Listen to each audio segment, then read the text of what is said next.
point of affordability is a really important one. Shadow Secretary of State, Lucy. Thank you very much, Mr Speaker. And I'm not surprised at all to see the Secretary of State still in her place. I had no doubt whatsoever that she would be the last woman standing supporting the Prime Minister while all around her collapses, including her own ministerial team. I did wonder, though, Mr Speaker, whether by this morning not only would she hold all the ministerial offices in her own department, but several other cabinet posts as well by this morning. But anyway, for many months we've heard the gambling white paper is imminent. It's still not been published, although its content has once again been trailed to the newspapers. Apparently, ministers are dropping the gambling levy, which has widespread support, and other measures which will bring the analogue gambling regulation into the digital age. Is this true? Minister. No. Lucy Powell.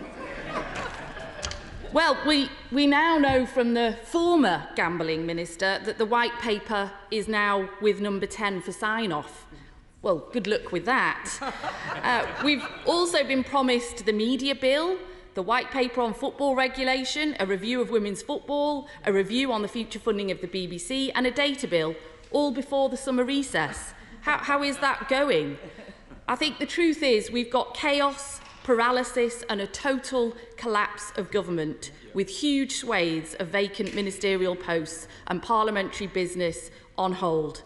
Isn't the reality that it's not just the Prime Minister who has lost the trust of the country, but the entire Conservative Party? I would say this is about the gambling review, and the question should be about that. So if you want to answer on the gambling review. Sounded good in the mirror. Again, I hope the Honourable Lady will await as responding to the gambling review. I appreciate her giving a comprehensive list of all the policy areas and manifesto commitments that this government is committed to delivering on. She could have gone much further as well and mentioned safe standing and indeed the delivery, for example, of the Commonwealth Games starting in 3 weeks' time, or the Euros, and well done Lionesses last night. Thank you for her giving a list of this government's achievements. Also, don't want the Minister to wander off on somewhere else. Let's have somebody who's going to put us right back on track. John Nettleson, SNP Sport. Thank you very much indeed, Mr Speaker. Mr Speaker, in what could well be our last exchange across the dispatch box, I recognise that the Secretary of State cannot bind the hands of her successor, but as we move away from post-truth politics and culture wars, can she leave doing some good? The lottery is the country's principal gambling addiction. For most, it's innocent fun. For some, it's a problem, an affliction. The now resigned Tech and Digital Minister confirmed to my honourable friend at Select Committee this week that tickets can be charged perfectly legally to credit cards, building up huge debts. When Camelot is replaced, can this be reformed? Minister. Again, I thank the honourable gentleman for his final part of his comments in terms of drawing attention to the fact that we do constantly review the lottery. Indeed, we have made significant changes over time, including age limits, for example, for who can play the lottery. And as he's aware, you can use a credit card if it's along with other shopping. That's the norm in many other countries as well, but we constantly review these exact areas. John Spiller. Number 5, Mr Speaker. Minister. Yeah, no problem. Thank you, Mr Speaker. In 2019, the last full year of gambling data unaffected by COVID, the gambling industry contributed £8.3 billion to the economy, or 0.4% of GVA. The sector employs approximately 98,000 people and pays £2 billion a year in gambling duties. According to the British Horse Racing Authority, racing has direct revenues in excess of £1.47 billion and makes a total annual contribution to the UK economy of over £4 billion. Speller. Yes, can I thank refer to my entry in the register and thank the Minister for that comprehensive reply, and urge him in preparing the white paper to take a balanced view of the economic and social benefits and the considerable pleasure for millions who bet quite responsibly, and also the great contribution to the exchequer, and balance that against maybe the very vocal lobby, particularly in some of the media, of those who basically with gambling are prohibitionists. Minister. Again, I can assure the honourable gentleman that the gambling white paper itself was comprehensive. The response will be comprehensive. We've taken evidence and information from across the entire sector, and therefore views such as his representative were absolutely taken into account during the consideration. Rachel Maskell. Thank you, Mr. Speaker. Number 6, please. Minister. Sorry, question 6. Oh, yes, sorry. Yes, the honourable lady will be aware that just last week, actually, we announced a review into this very area. It's vitally important as well, in particular in tourism-affected areas of the country, and I know her city, which I've had the pleasure of visiting, is indeed one of them. Thank you, Mr. Speaker. Short-term holiday lets and Airbnb are blighting my city. We have nearly 2,000. It's undermining the regulated B&B and guest house sector. It's taking away houses from people in my city desperately to get homes, but it's also causing antisocial behaviour and party houses on residential streets. Will he ensure that the government introduce a licensing system as opposed to a registration scheme, and also enable local authorities to create areas where there are no Airbnbs? And will he meet with me to discuss the crisis we're currently facing?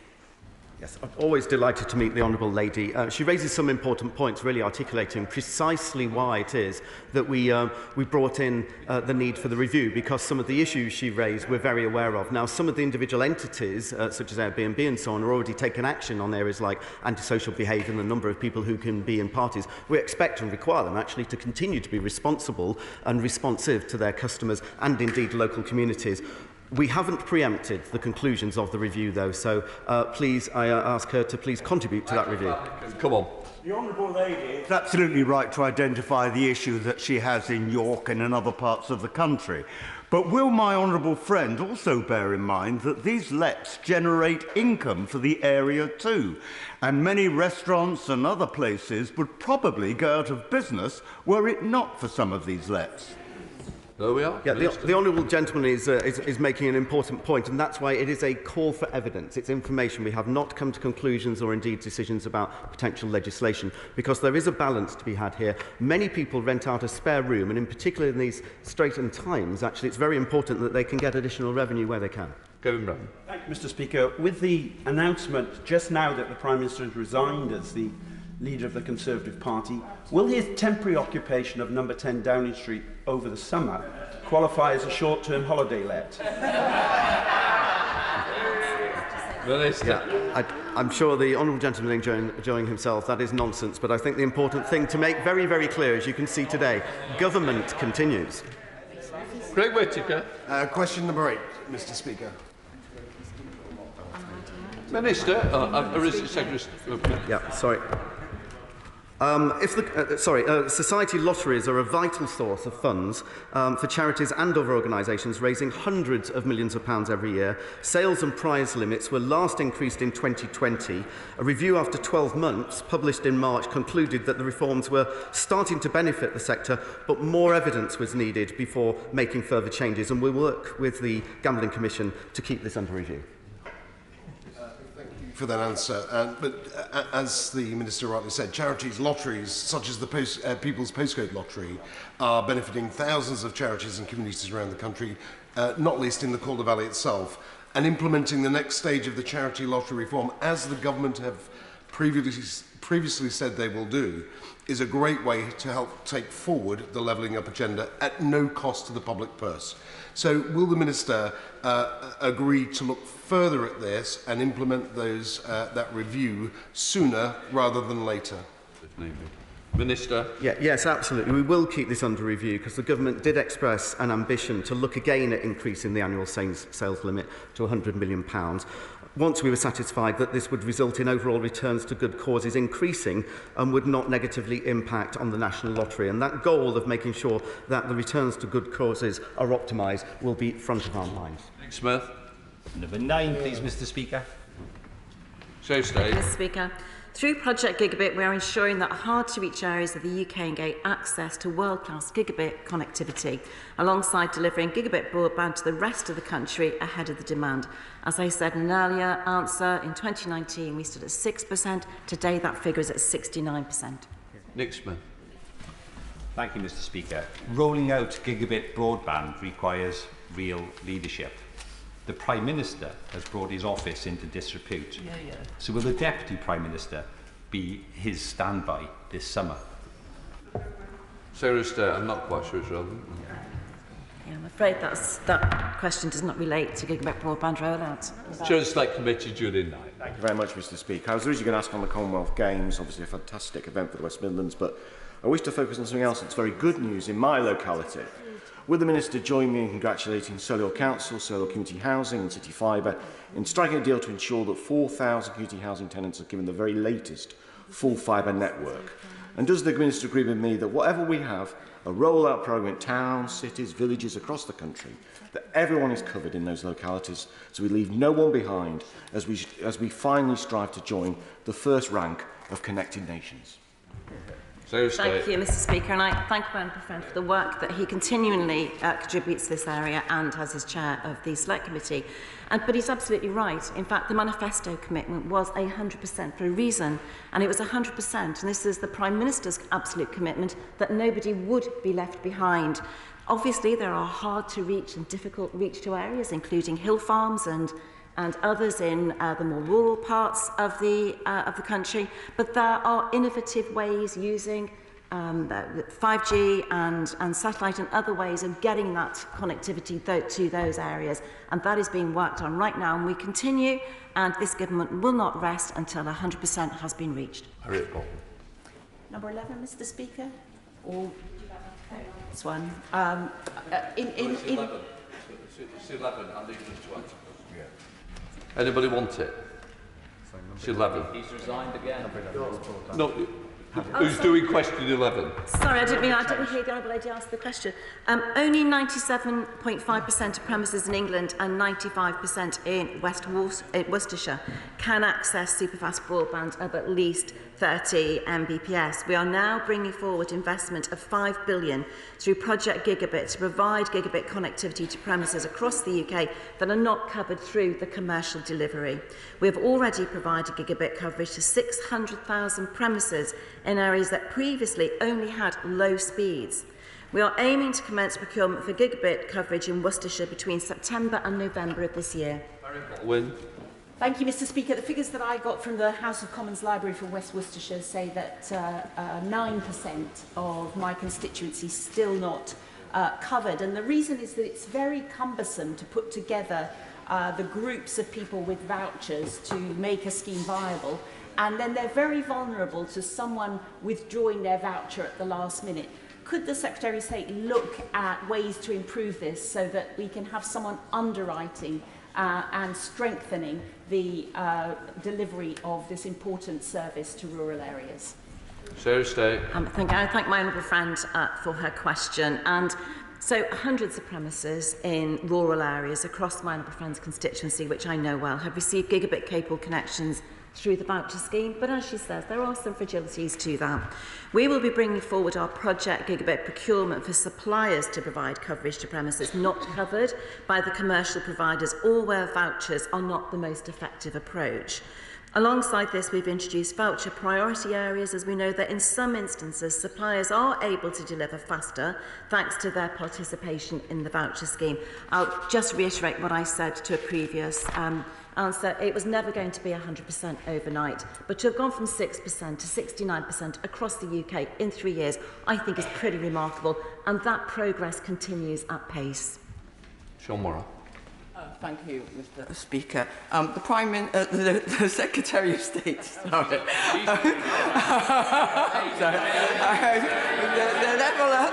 The level of change at the moment is hard to keep track. The Secretary of State refers to the Prime Minister's, the current Prime Minister's, I presume, commitment that no one be left behind. But she knows very well that under successive Conservative governments, the absence of a digital inclusion strategy means that a digital divide has broadened, whether it be between rural and urban, or between those who have the digital skills and those who don't, or those who can afford broadband or those who can't. The last digital inclusion strategy was in 2014. When will a new one appear? So that's just, I'm sorry, but the progress with which we have commenced the rollout of gigabit broadband across the UK has been exemplary. And I would say, Mr. Speaker, that just last week I held a round table with telecommunications providers to urge them to look at social tariffs, to offer lower rates to those people who are left behind and can't afford the rates that others can afford. And work never stops in this area. We're very aware of those who can't access broadband, who can't have digital access. I'm very lucky to have 7 heritage railways in Dwyfor Meirionydd, and steam engines were designed to run on coal, and they're now facing a crisis. Question number 12. Yeah. The government absolutely appreciates the unique importance of the heritage steam railways in this country, promoting our industrial heritage and supporting tourism. We're in regular communication with the industry. I was trying to use time to best effect. As I was saying, there are 7 heritage railways I'm very lucky to have in Dwyfor Meirionydd, and steam engines were designed to run on coal. They are now facing a crisis in the supply of suitable coal following the Russian invasion of Ukraine. The sector is working to develop alternatives to coal as required by the net zero agenda, but they need help. Will he commit to support heritage steam to ensure the survival of our industrial heritage? I thank the Honourable Lady. We've had several conversations about this topic, as indeed colleagues have across the House. I understand the complexities and the challenges. She'll be aware that some of the issues in order to resolve may be outside of DCMS's portfolio. And of course, ultimately, this is a commercial arrangement in terms of sourcing fuel supplies. However, I would be happy to continue to work with the Honourable Lady and facilitate further conversations across government. Topicals, Robert Logan. Topical number 1, sir. Mr. Speaker, in the last few weeks we've seen huge crowds at Her Majesty's Platinum Jubilee, Glastonbury, Silverstone and Wimbledon. The Women's Euros kicked off last night and the Birmingham Commonwealth Games are on their way. It's set to be a great British summer of culture and sport. Speaking of sport, last week I was lucky enough to attend an event celebrating the upcoming Rugby League World Cup. I know the Speaker is a huge fan of the sport, and I know that while I don't share his detailed expertise, I know that he will be delighted that Rugby League's execs have told me, and Mr. Speaker as well, I believe, that Rugby League has never had so much publicity and so much attention for the game. And so all I can say, Mr. Speaker, is you're welcome. I think you did a great job for Rugby League. We certainly got it promoted. Robert Lagan. Thank you, Mr. Speaker. The government deserves considerable credit for its recent announcement to allow safe standing in all Premier League grounds. However, the rule change does not permit for seat locking for safe standing, which is essential if we're going to be able to increase capacity and provide cheaper ticket prices like we see in countries like Germany, which is what the overwhelming majority of fans want to see when we talk about safe standing. So will the Secretary of State agree to meet with me, officials from the FA, officials from the English Premier League and colleagues from the All-Party Parliamentary Group for Safe Standing so we can discuss this issue and get on and... So I want to assure the Honourable Member that the safety of spectators at football matches was the key priority in the development of this policy. The report did find that keeping seats unlocked would offer greater choice to spectators, which was supported by the data from the Spectator Survey. But of course, always happy to meet and discuss this further. Minister Jeff Smith. Thank you. Mr. Speaker, it does look as though the Secretary of State will shortly have a lot more spare time on her hands, perhaps for more sport and physical activity. But that's much harder if leisure facilities and swimming pools close because of high fuel costs and reduced footfall. Operators are really worried. So what more will the government do to support local authorities and the rest of the sector as they face this Tory cost of living crisis? Secretary of State. So, Mr. Speaker, throughout the pandemic, the sectors were support £100 million to the leisure sector throughout the pandemic. We continue to work with and to discuss ongoing issues with that particular sector, but I'm delighted to see that we're seeing improvements across all sectors in terms of leisure. My right honourable friend will be aware that yesterday was British IP Day and that the creative industries for which she is responsible rely upon intellectual property protection. Is she aware of the deep concern across the creative industries about proposals to dilute copyright for artificial intelligence, and will she raise this urgently with her colleagues in the Department of Business? Well, I thank my honourable friend both for his question, but his continued support, both for the department and myself. Last week, we published our response to the consultation on intellectual property and artificial intelligence, of which I'm sure he's aware.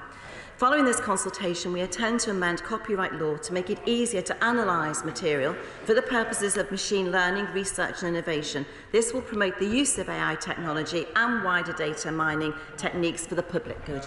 Tony Lloyd.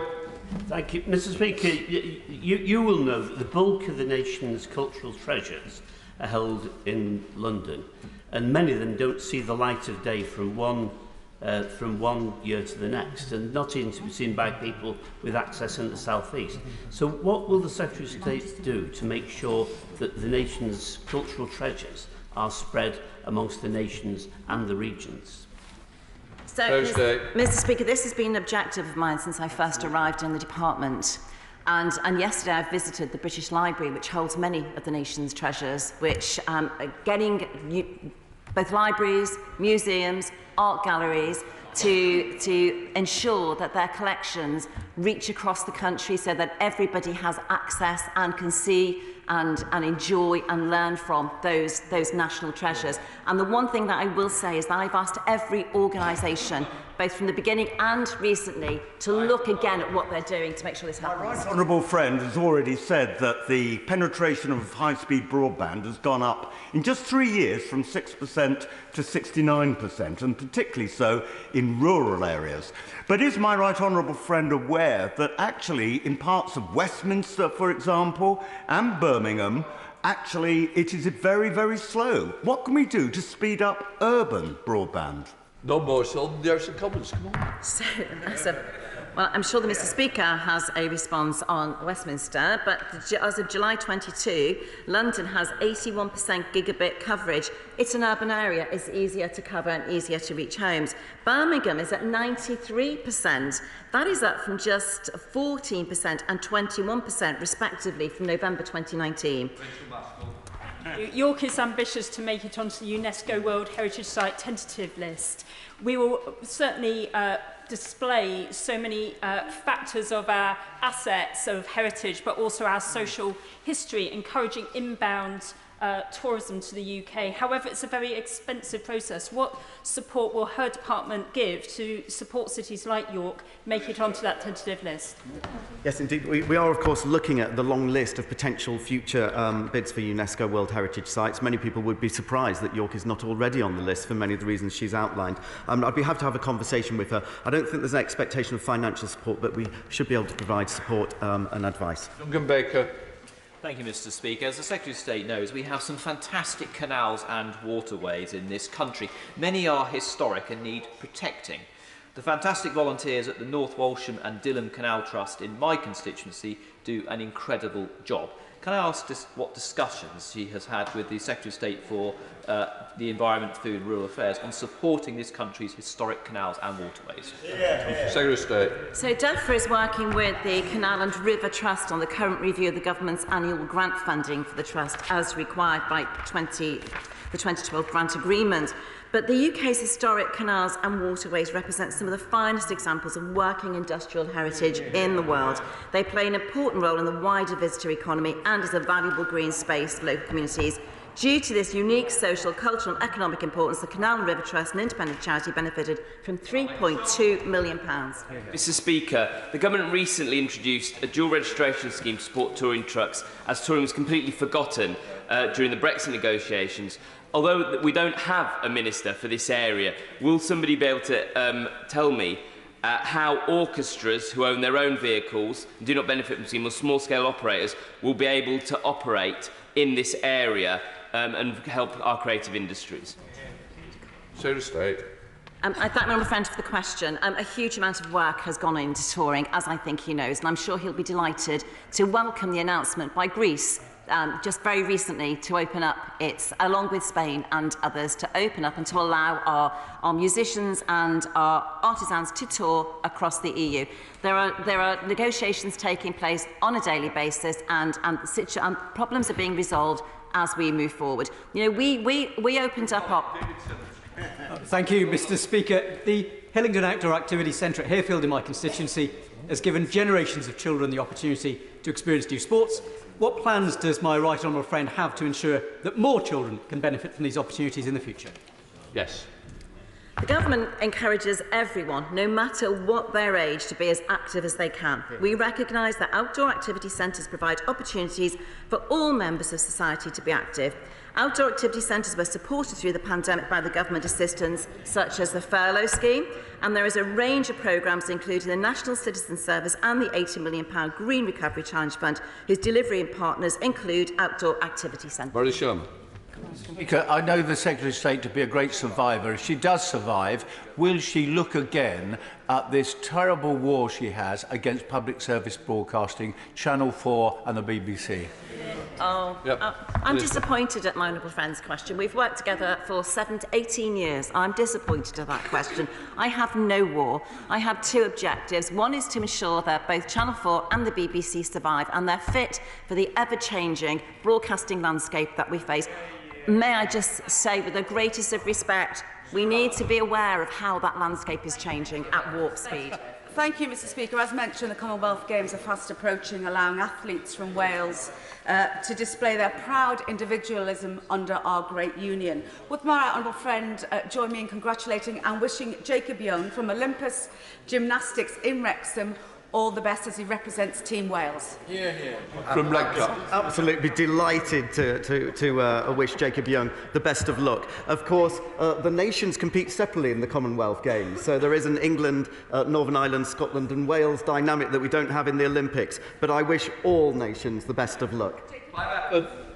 Speaker, the Secretary of State was very upbeat in her response to my honourable friend from the front bench of Manchester Withington about local authority leisure centres. They're under financial distress because of the rising costs of energy, particularly those that run swimming pools. So is she saying that they are safe for the future? And if so, can she say how she's securing that? Mr. Speaker, the cost of living challenge in terms of energy costs, which we're all facing across all sectors, is a problem that the government is addressing. On his particular issue, as I said, we did support the leisure sectors throughout the pandemic. Conversations are taking place with the sectors as to the problems that they face and solutions that the government can help to find. We now come to questions to the Attorney General, and I start with Tony Lloyd. Sir Tony Lloyd. Number one, Mr. Speaker. Attorney General, when we cleared the rounds.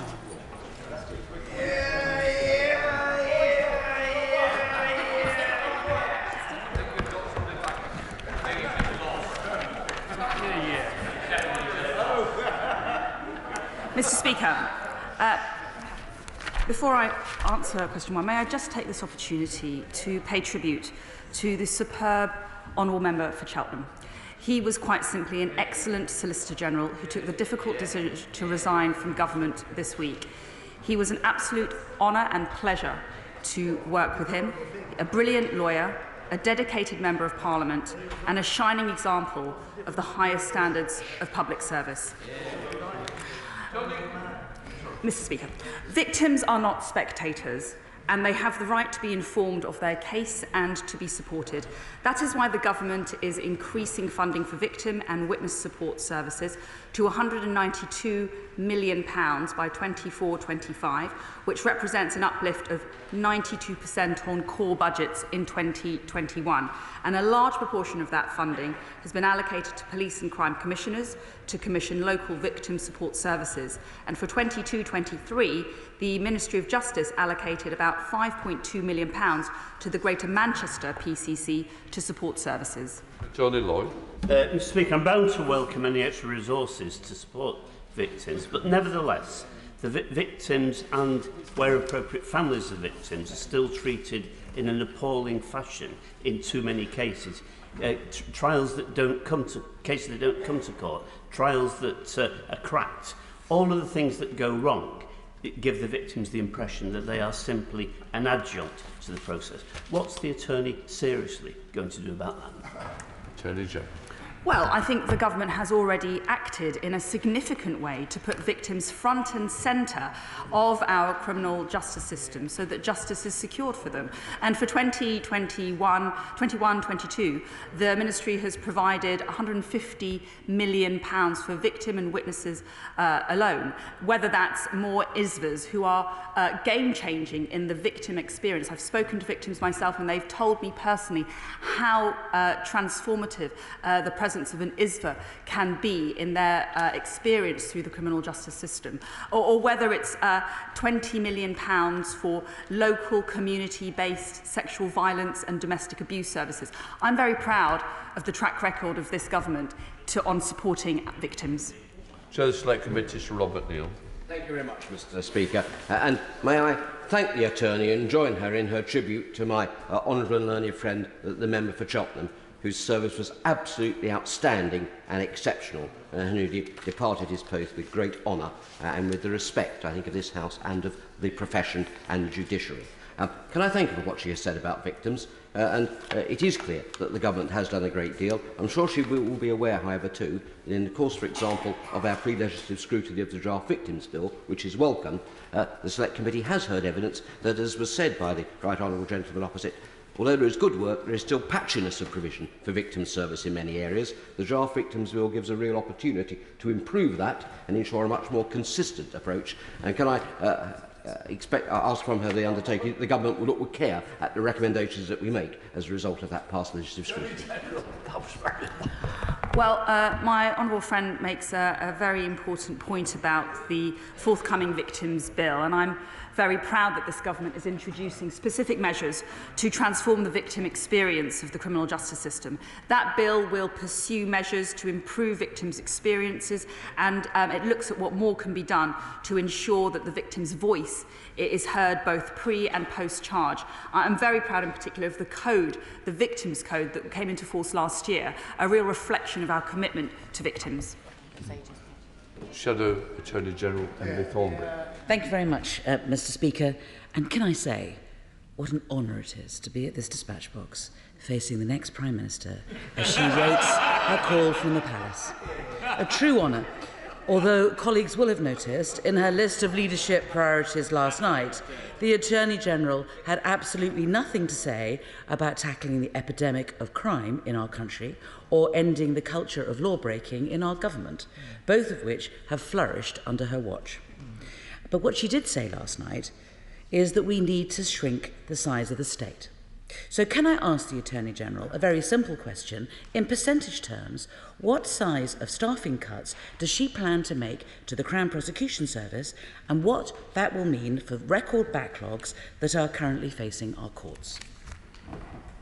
Attorney General. I know the Right Honourable really loves to degrade this question sessions to petty politics. I'm not going to lower myself to her standards. I'm here to talk about victims and what we're doing to secure justice for vulnerable people. I'm very proud of the financial settlement that this government has put into the CPS, increasing the number of prosecutors. And notably, there have been in the last 12 months alone 115 more RASO-trained prosecutors in place to work specifically to support victims. We now come to SNP spokesperson Emma Lawson.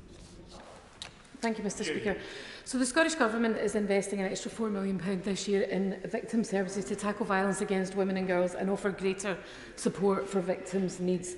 And the Crown Office budget in Scotland is over 40% higher than at the start of the last Parliament, supporting a range of improvements and modernisation processes. Does the Attorney-General welcome this? Does she agree more funding should be made available across the UK for greater access to justice for victims? And will she consider putting it in her Prime Ministerial manifesto? Well, the Honourable Lady again raises good points here, but I think we've seen a sea change over the last 2 years when it comes to what the government has been doing to tackle violence against women and girls, whether it's increased amounts of data. We now have localised data dashboards or scorecards to shine a light on how different areas around the country are performing in terms of RASO, but also on all crime and how they're recovering from COVID. We also have, as I say, I'm very proud of this Victims Code, which contains 12 rights for victims. This is going to be enshrined in statute, a right for victims to get referred to the relevant support services, a right for victims to have access to the relevant information, a right for victims to make a personal statement in court. Those are meaningful changes that this government has introduced. I'm very proud of that. Craig Williams. Number 2, Mr. Speaker. I visited CPS Wales in February of this year, and I was very pleased to speak to the hard-working and dedicated prosecutors there about their work, and which was also praised in the recent report from the CPS Inspectorate. I know the Honourable Member had a productive meeting with the Chief Crown Prosecutor for Wales recently, and I hope that he will join me in commending the area for their very strong performance in terms of recovery from the backlog. Can I thank the Attorney-General for that answer, and it's good to see her in her place. Can I also pay tribute to Jenny Hopkins, the Chief Crown Prosecutor for Wales? As the Attorney-General alluded to, I met her, and her team are doing a terrific job. But the court backlog in mid-Wales, rural Wales, is still quite spectacular. Can I ask the Attorney-General what support she is bringing to bear to support that problem? Attorney-General. The data which we now have access to in an unprecedented fashion actually shows that when it comes to recovery from the backlog and from COVID and court backlogs, CPS Wales and the Wales Criminal Justice Board in that area has actually performed exceptionally well.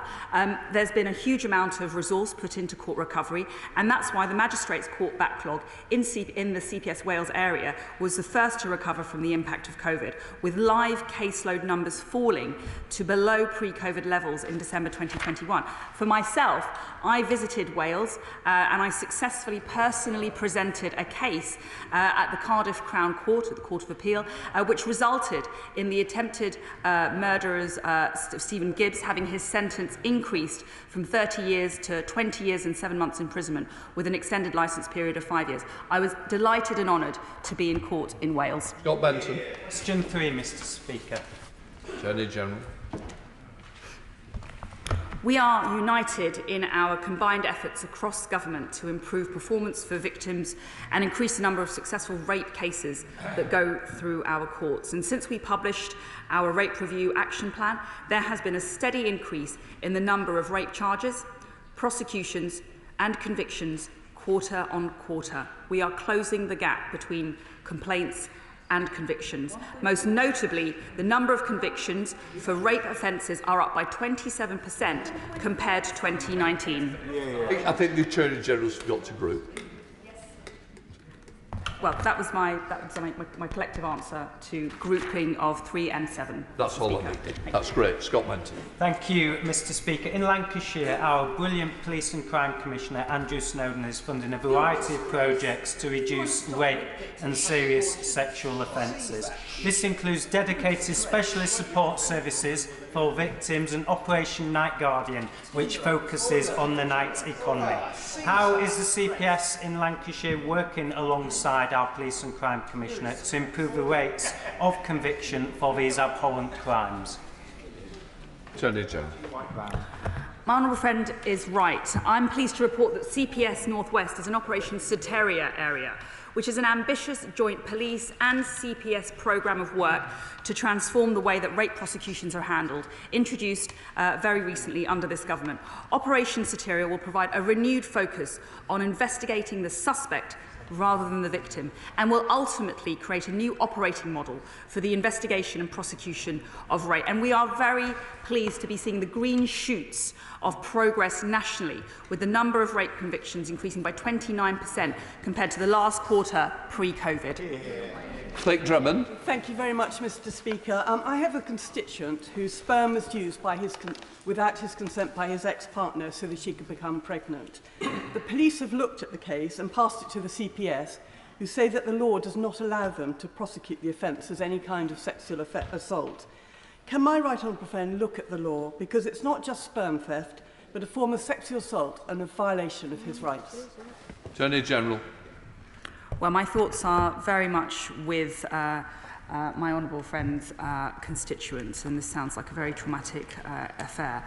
And I want to thank her for raising this case. I know that she's already received a reply from my department setting out the reasons why the CPS could not proceed with this particular case. The CPS looked at all the facts of the case carefully and it considered all the available offences under current legislation before determining that no offence had been committed under the current law. I will raise the case with my colleagues in the Ministry of Justice so that they might look at the existing statutory framework. Ruth Cadbury. Thank you, Mr. Speaker. Since the Supreme Court reversed the Roe versus Wade judgment that a 10-year-old girl in Ohio who is pregnant as a result of rape has been forced to travel to Indiana from her home state for an abortion that she couldn't get locally. Will the Attorney General condemn the appalling cruelty that has and will result from the Supreme Court ruling? And will she also condemn the Conservative MPs who celebrated it on social media? Attorney General.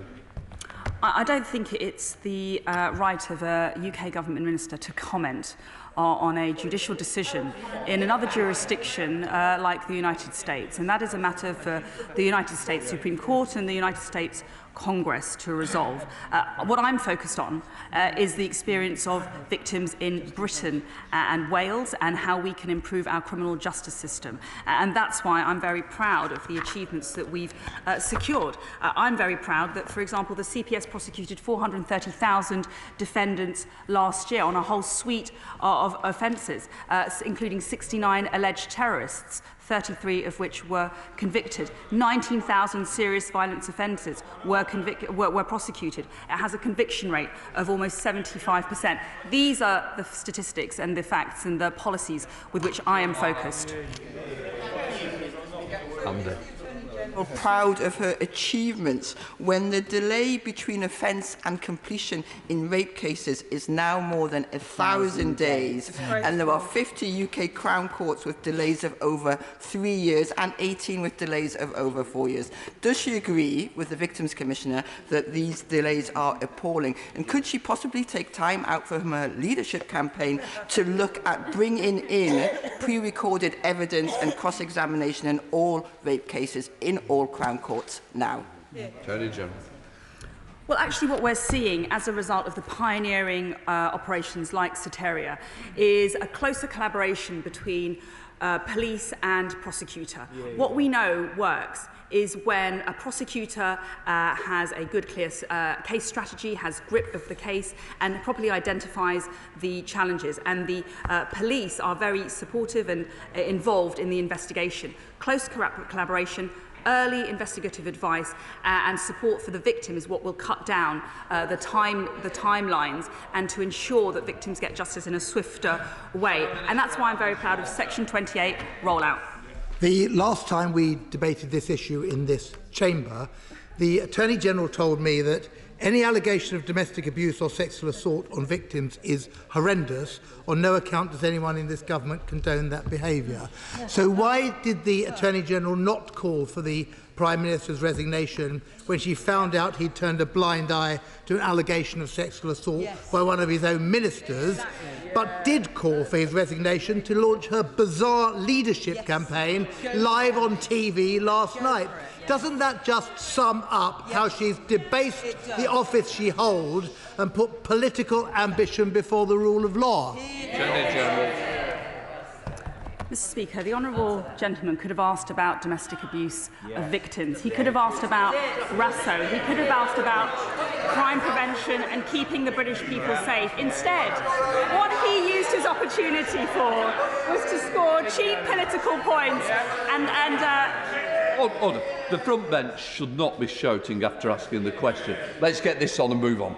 When it comes to domestic abuse, our landmark Domestic Abuse Act is strengthening protection for victims and ensuring that perpetrators feel the full force of the law. It includes the first legal definition of domestic abuse. It improves support for victims in the courts. It introduces new offences and strengthens the legislation precisely for victims of domestic abuse. It's a pity he didn't want to talk about that. Question 4, Mr. Speaker. Attorney General. Oh, come. So rude. Mr. Speaker, we published the review of disclosure and amended disclosure guidelines in May to deliver improvements for police and prosecutors and victims of crime. The new guidelines feature an annex on data protection, which will ease the burden on police handling of digital material. It will leave them more time to be on the streets fighting crime and investigating crime. And I'm very pleased with how they've been received by the profession throughout. Neil Hamday. Sorry. Sorry. Back to Mike Wood. Thank you, Mr. Speaker. What impact does the attorney expect her guidelines that she published in May to have on CPS decision making and on their prosecution of sex offences? Attorney General. My honourable friend raises a real priority for government, and these guidelines will mean, in effect, fewer unnecessary intrusions into a victim's private life and more interactions with victims to help them understand the process. All of that will mean that victims are more engaged, there is less attrition, and the process is swifter but just as effective. And it's just very unfortunate that some members of the Labour Party promoted an incorrect understanding of what these guidelines mean. Question number 6, Mr. Speaker. Attorney General. Mr. Speaker, there have been no prosecutions by either the Serious Fraud Office or the Crown Prosecution Service for frauds connected to COVID-19 contracts awarded by the Department for Health and Social Care. However, I can neither confirm nor deny whether the Serious Fraud Office are investigating any frauds related to those contracts. This government, Mr. Speaker, rightly took swift action at the height of the pandemic. And thanks to the excellent work of this government, including government lawyers, we have successfully defended the majority of our coronavirus-related litigation. Mr. Speaker, the secrecy over VIP lane contracts is emblematic of the loss of trust and transparency in this government. And over the last 48 hours, MPs from the government benches have repeatedly stated the importance of integrity and honesty. So, as Prime Minister, will the Attorney-General finally lift the veil of secrecy, publish the full details of VIP lane contacts and refer the matter to the committee or authorities as necessary? Attorney General. Well, as I say, I mean, there has been a lot of COVID-related litigation through our courts, and there's been a lot of scrutiny on the decision-making and the actions that the government took during the pandemic. I'm very pleased to say that in the majority of those cases, the government was successful. Our decision-making was upheld and was found to be lawful. Before I call Barry Sherman, I note that he wishes to raise a case of his late constituent, Ms Kathleen Dawson, who is the subject of an open and adjourned inquest. I'm exercising my discretion given to the Chair in relation to the matters which are sub judice to allow the reference to the case as part of the question and answer. Barry Sherman. Question number 8, Mr. Speaker. Attorney General. Mr. Speaker, I am aware of this tragic case of the honourable gentleman's in his constituency and that he's raised, and I want to take this opportunity to offer my deepest condolences to Caitlin's family and friends. And I want to thank him for his tireless campaigning over many years on all road safety issues. He's been a leader in this field. Like him, I recognise the devastating impact that fatal road traffic accidents and collisions can have on families and on victims. And that's why, under the Police, Crime and Sentencing and Courts Act, this government has increased the maximum penalty to life imprisonment for the offences of causing death by dangerous driving and causing death by careless driving when under the influence of drink or drugs. And last year, the CPS charged over 650 defendants in relation to fatal road traffic accidents, bringing the total number of charges back in line with pre-pandemic levels. Speaker, I've been around long enough to be one of the people that introduced the seatbelt legislation and banned children from travelling unrestrained in cars. So I've been a member of this.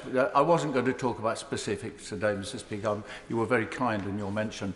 I'm very worried, up and down the country, increasing number of families who have a member of their family killed by a driver And then, because a lot of people are able to hire a very expensive lawyer that can argue things like automatism, they weren't in control of their bodies or their faculties at the time of the accident, increasingly those lawyers are frightening the CPS into not prosecuting.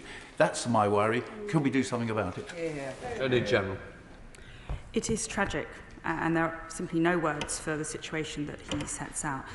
Ultimately, fairness sits at the heart of our justice system, and therefore the same threshold is used for all offences, whether deciding to prosecute fatal road traffic cases or murder, and that's set out in the Code for Crown Prosecutors and has remained the same since the CPS was formed in the 1980s. And that sets out a two-stage test with which many people here will be familiar. It will only proceed unless both stages of those tests are met. It is always comes down to the evidence and the public interest, and I'm very happy to talk to him about what more operationally or perhaps in the state of the law can be done to remedy the problem that he identifies. That completes Attorney General questions. Before we start the urgent question, I wish to make a short statement. Clearly, this is a day when there are lots of important developments happening outside the chamber. The situation is fast-moving.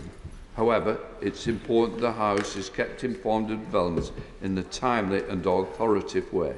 There are legitimate questions requiring answers about the functioning of government over this turbulent period. That is why I have granted the UQ we're about to hear. I remind all members that conventions and courtesies are here for a purpose. They allow us to discuss the most important issues without resorting to personal attacks. That is why I encourage all members to remember our constituents are watching events closely. Let us focus on the big issues, not the personality. I now come to the Deputy Leader for the UQ, Angela Rayner. Thank you, Mr Speaker, for granting this very important UQ today to ask the Minister for the Cabinet Office if he will make a statement on the functioning of government. Minister Ellis. Thank you, Mr Speaker. Mr Speaker, as the House will be aware, it is widely reported that the Prime Minister is about to make an important statement shortly. I can confirm that it is correct that the Prime Minister will speak shortly. I cannot preempt the Prime Minister's statement, and the House and the nation will hear more imminently. In the meantime, the business of government continues, supported in the usual way by our excellent civil service. There will continue to be ministers of the Crown in place, including in all great offices of state. We must continue to serve our country, constituents, and the general public first and foremost. It is our duty now to make sure the people of this country have a functioning government. This is true now more than ever. The civil service is the foundation on which all governments function. The civil service continues to support across all government departments, and the country can be assured that this will always remain the case. I have spoken this morning to the Cabinet Secretary to that effect. Any transitional arrangements have always been made to allow for the business of government to continue. There are constitutional mechanisms in place to make sure that can happen. We await the Prime Minister's statement, but the House should be reassured that the government continues to function in the meantime. Any necessary ministerial vacancies can and will be filled. Other Secretaries of State can make decisions if necessary. There is a rich reserve of people who are both dedicated and talented, and who remain dedicated to serving our country and their constituents. Calmness and professionalism are now required. Our focus now is fully on the stability and continuity of government, Mr. Speaker. Now is the time to serve in the interests of our country, as it always is, and our constituents during the period ahead. Angela Rayner. I hate to break it to the Minister, but we don't have a functioning government. It will be good news for the country that the Prime Minister is to announce his resignation. He was always unfit for office. He has overseen scandal, fraud and waste on an industrial scale. But the chaos of the last 3 days is more than just petty Tory infighting. These actions, Mr Speaker, have serious consequences for the running of our country. In the middle of the deepest cost of living crisis of a generation, with families unable to make ends meet, a dangerous war in Europe threatening our borders and a possible trade crisis in Northern Ireland, Britain has no functioning government, no ministers in place to pass legislation, bill committees cancelled with no one to run them. Can the Minister confirm whether the 11 committees due to take place today will go ahead?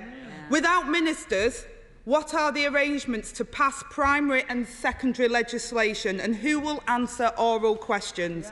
How will this government continue to be democratically held to account? With the new Education Secretary resigning after 36 hours, which must be a record, there is not a single member in the Department of Education. What does this mean for children taking their exams? What does this mean for the impending childcare cost crisis? And our British national security is at risk too, not least because the Prime Minister thinks he can stay on. With the departure of the Northern Ireland Secretary, only 2 ministers are left able to sign security warrants to approve Secret Service use of sensitive powers. What contingency plans are in place to deal with emergencies in the short term, Mr Speaker? The Prime Minister has said he will stay on as caretaker. How many more months of chaos does this country have to endure? With dozens of ministerial posts unfilled, who on earth will join the Prime Minister's government now? And how will a half-empty cabinet run the country until October? Mr Speaker, they will try desperately to change the person at the top, but it's the same old Tory party in government. Minister. Thank you, Mr Speaker. I cannot preempt the Prime Minister's statement, and the House and the nation will hear more very shortly, but government and the civil service will continue to function in the meantime. The business of the House statement will be made shortly, and members can ask questions of the Leader of the House of Commons about the matter of the business of this place. But the House will continue to function and government business will continue to function. Other Secretaries of State can deal with issues for other departments constitutionally and legally in necessary circumstances. John Whittingdale. Thank you, Mr Speaker. Without wishing to preempt the Prime Minister's statement, does my right friend agree that he can be proud of a large number of achievements of his government? But can I invite my right friend to preempt the opposition by making clear that Margaret Thatcher, David Cameron, Tony Blair, Theresa May all left office and were succeeded by new leaders and new Prime Ministers without there being a general election, and that the ship of state sails on? He is, of course, completely correct. Thompson.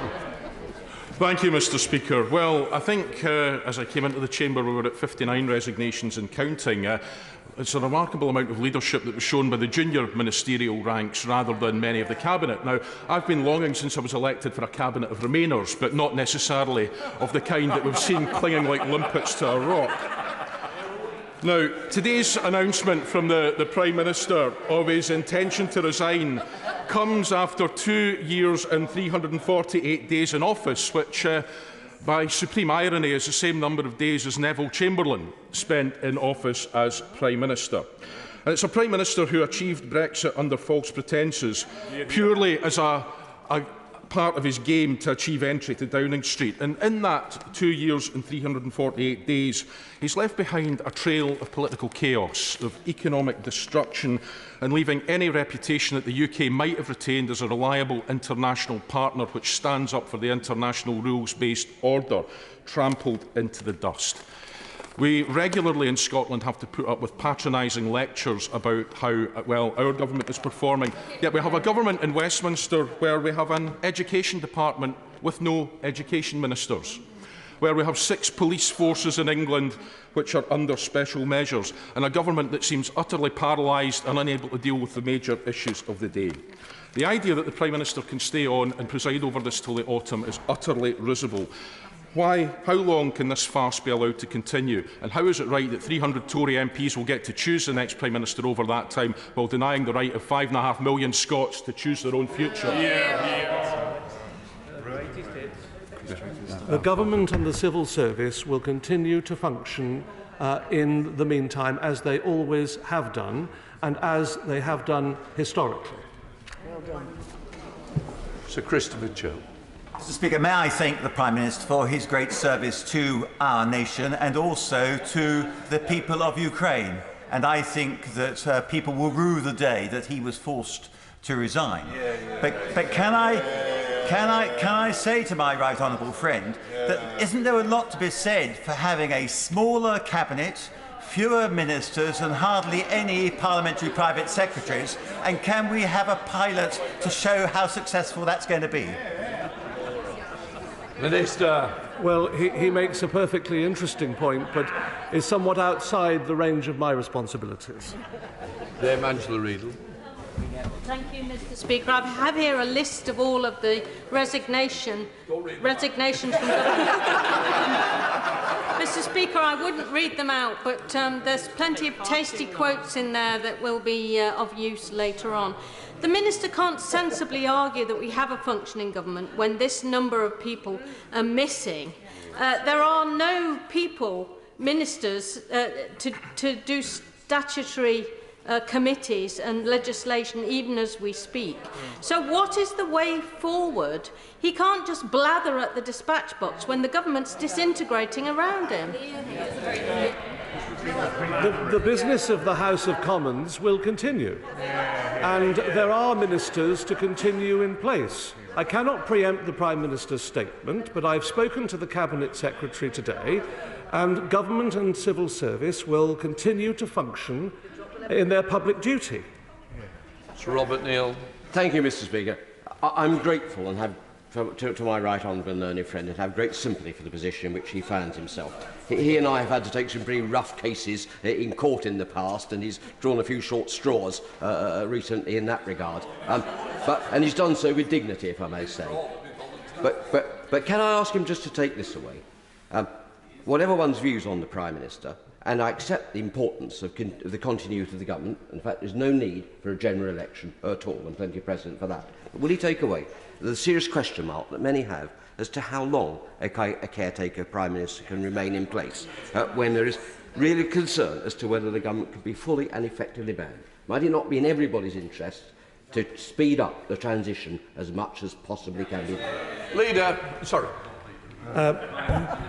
I thank my right honourable and learned friend for his kind remarks.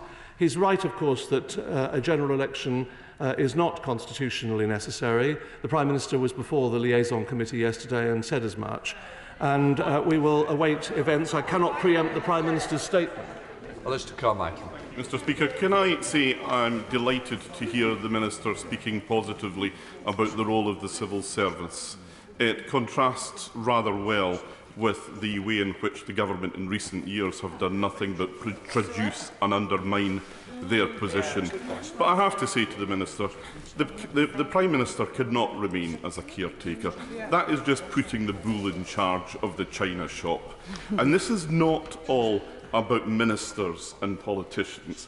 This is about our constituents and the public services on which they depend and for which now months this government has been unable to deliver for them properly. That's why they all need to go. The substantive matter that the honourable gentleman mentions is not a matter for me, but I will say that ministers on this bench and in this House will serve the Crown and serve this country as they always have done. Aaron Bell. Thank you, Mr. Speaker. I thank my honourable friend for his statement. I'm glad, that, without wishing to preempt the Prime Minister, I'm glad he has finally come to his senses and will be making this statement shortly. I am very, very sad that in the last 48 hours, so many honourable and right honourable colleagues have felt the need to resign from government. If those people will not serve this Prime Minister, could I ask my honourable friend to convey to the Prime Minister that it will not be tenable for him to continue as a caretaker if he cannot fill the ministerial appointments he needs to? Minister. I'm sure my friend's comment has been noted. Sir Stephen Timms. Thank you, Mr. Speaker. It is a great relief that we will no longer have a Prime Minister who keeps on saying things that turn out subsequently to be untrue. Will the Minister reassure us that the change will take place in hours, not months? And does the Minister recognise that effective democracy depends on ministers telling the truth? Yes. I can only say that the Prime Minister will make a statement shortly. It's a matter offered. By those who enthusiastically supported decisions such as voting for Owen Paterson shows how they were unfit to serve as ministers in the beginning. But the governance of this country cannot be allowed to fail. So I would like to ask, when are these vacancies going to be filled? They must be filled immediately, and we cannot allow decisions to be made by other Secretaries of State from other departments. The country deserves better than that. The government will continue to function, and I have spoken to the head of the civil service to that effect. Dr. Ruperhart. Thank you, Mr. Speaker. The Independent reports that the PM and Tory ministers resigning are entitled to £420,000 of severance pay. At the same time, we've got a government gripped by paralysis and we have a cost of living crisis. Can he confirm now from that dispatch box that they will be forfeiting their right to this? Because we do not reward failure. The matter that the Honourable Lady refers to is set in statute. So it is a matter for the law, and that law would have been passed by this House. Rachel McLean. Thank you very much, Mr. Speaker. It was an enormous honour to serve as a Minister in the Home Office until yesterday, tackling violence against women and girls. I know that's a cause that all members of this House care deeply about. While we are discussing these matters, victims of rape, sexual assault, stalking and spiking continue to deserve justice, and they will continue to be victims of crime. Will my right honourable friend give his continued support to the vital work of Operation Soteria and the rape review? Will he join me to put on record my thanks to Detective Chief Constable Maggie Blythe, Chief Constable Sarah Crew, Assistant Commissioner Louisa Rolfe and many other serving senior police officers who I know will capably continue to drive forward this work? And will he also thank the civil servants in the Home Office who I know will continue to do this essential work? I understand it's good to get on record, but there's a lot of other people I've got to try and get in. Minister. I will do as she says, and I also commend her for her championship of this very important area. The rate review and the work thereof should, of course, continue. John Cryer.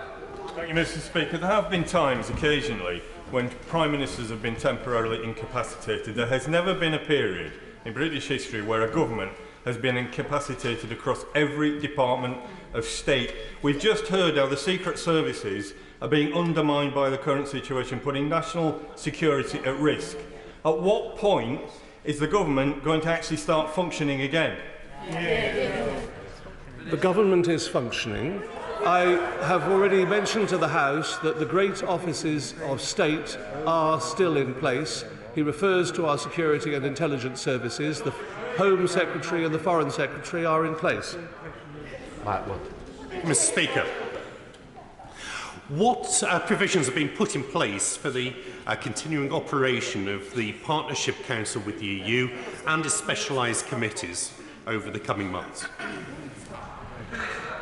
Well, I think he knows that I attended a meeting of the Partnership Council in Brussels recently. The functions of government, including in the international sphere, will continue apace. Sir Tony Lloyd. Thank you, Mr. Speaker. Mr. Speaker, you'll be aware that before the House there are before both houses, there are two major bills affecting Northern Ireland. One, the bill on the Northern Ireland Protocol, is the Prime Minister's own decision. The one on Northern Ireland legacy is very much the now resigned Secretary of State's province. Can we have absolute clarity at this critical moment in the history of Northern Ireland and its relations with both the rest of the UK and Ireland, that we get some sense from this government about how we take these important matters forward? Well, I'm particularly conscious, of course, of the Northern Ireland Protocol Bill, to which I think he is referring.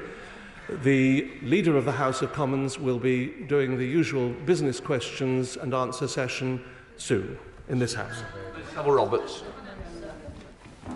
The latest Conservative Party psychodrama only emphasises what many of us already know. The UK is a failed state. This government has shown contempt to devolution. You typify it. The Prime Minister's successor will treat the electorate of Wales with the same disdain, and in this palace the circus will roll on. Does he surely not recognise that now is the time for a new constitutional settlement for these islands? Well, she frequently traduces this country. I disagree with her and could not disagree with her more strongly. She has a separatist agenda, of course, and she wishes for the country to split.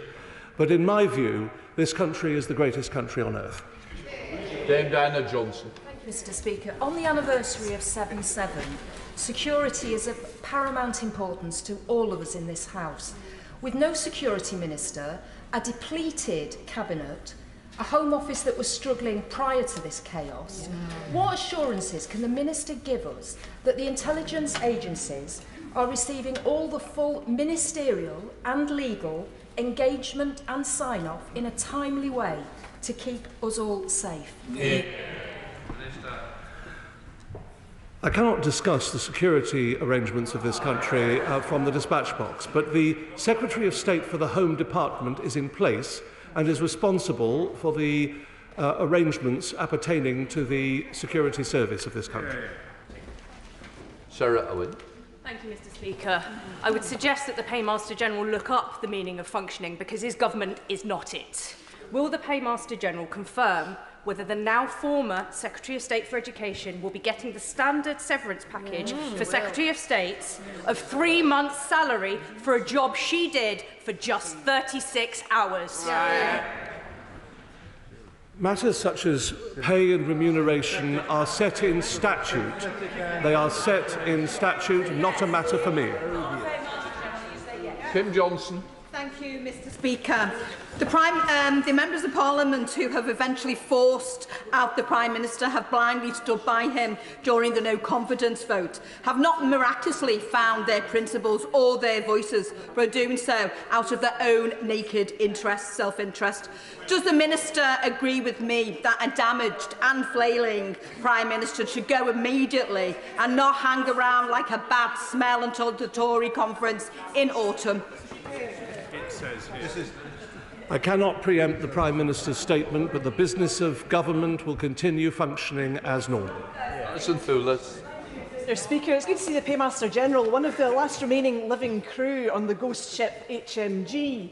So in an effort to assist the burden of the skeleton crew that remain, would perhaps he like to arrange for the signing of a Section 30 order to begin the process of moving some of the functions of government to a fully functioning set of ministers in Holyrood? No matter who forms the government of this country, the union of the United Kingdom of Great Britain and Northern Ireland is of paramount importance, as the people in Scotland themselves decided in the referendum in 2014. Matt Robert. Thank you, Mr. Speaker. Mr. Speaker, the current situation is clearly unsustainable. As we've heard earlier from my right honourable friend, it's damaging crucial decision-making and also it's harming our reputation abroad. Could the Minister please take this back to the Prime Minister and urge an urgent resolution and inform the House as soon as possible? The Prime Minister will be speaking shortly. Olivia Blake. Thank you, Mr. Speaker.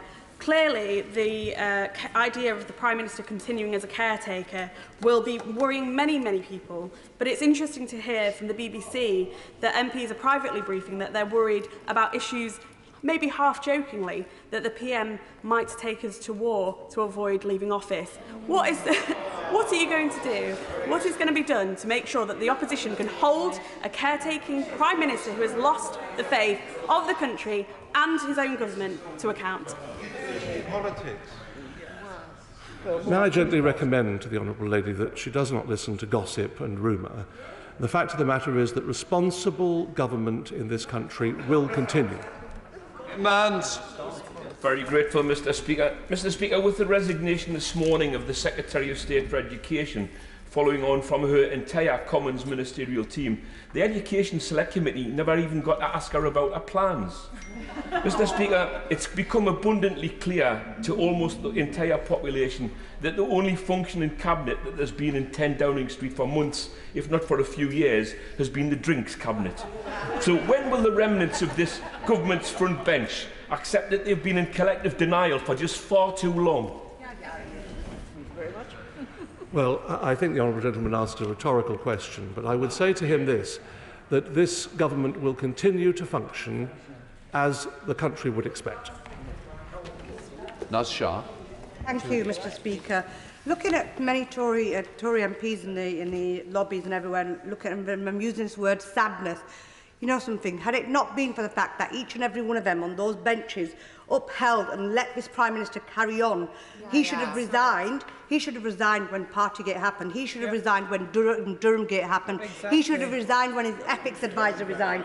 He should have resigned a long, long time ago. But each and every one of them kept him here, and now they're trying to take the moral high ground that he's finally on his way out. So I will not feel sorry for him. How do we hold them to account, Mr. Speaker, when there isn't a governing government? How does the opposition hold them to account? The people who put the Prime Minister in place are the 14 million people who voted in the general election for this Conservative Party. Boris Johnson. Mr. Speaker, this is one of the greatest crises any of us can remember. And in the national interest, surely, even for a short period of time, until the recess, we should work across benches to sort this crisis. And I don't want any laughter here, Mr. Speaker, but I have a great deal of experience in education. There's no education minister on a short-term period. I will be very happy to help. But unpaid, Mr. Speaker, unpaid. But this, our constituents would want us across benches to work together, forget this petty politics, and get this government working again. Well, I thank the honourable gentleman, Mr. Speaker, but his services are not required. And the reason his services will not be required is because there are a plethora of talented and dedicated individuals on the benches behind me who will serve in this government. Thank you very much, Mr. Speaker. For many people in Scotland, the outgoing Prime Minister is Westminster personified, backward, unfit for purpose, delusional and disgraced. And now, just like the union he is the Minister for, he is isolated, broken, bereft of ideas, and his time has come. The party is over. So can he tell me, will there be a leaving do in number 10 tonight? Because we'll be raising a drink in Coatbridge, Chrysler and Bellsill. Well, Mr. Speaker, I don't think there's any serious answer expected from that frivolous question. Andy Slaughter. Thank you, Mr. Speaker. Given a majority of government MPs now say the Prime Minister lacks the integrity and honesty required for that post, can the Minister explain what is the basis for the Prime Minister staying in post for a further 3 months? I would recommend that the honourable gentleman awaits a statement which is due from the Prime Minister shortly. Margaret Greenwood. Thank you very much, Mr. Speaker. The Minister will be aware that our constituents contact us about extremely important matters, and they contact us when they've explored every other avenue to get a resolution to their problems.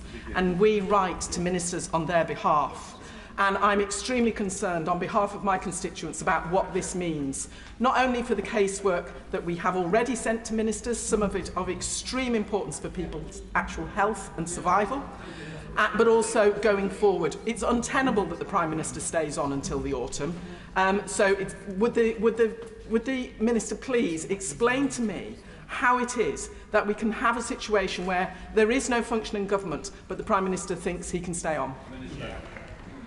Well, there is a functioning government and there's a functioning civil service who will continue to do their duty in supporting the operation and functionality of the state, as they always have done. Not to worry about the fact that a government elected with a majority of 82 years ago can carry on functioning because we have the civil service. But levelling up is a government priority. The bill enacting levelling up is in front of the House of Commons at the moment. If the government is functioning, can he tell us whether that committee is going ahead in 26 minutes' time?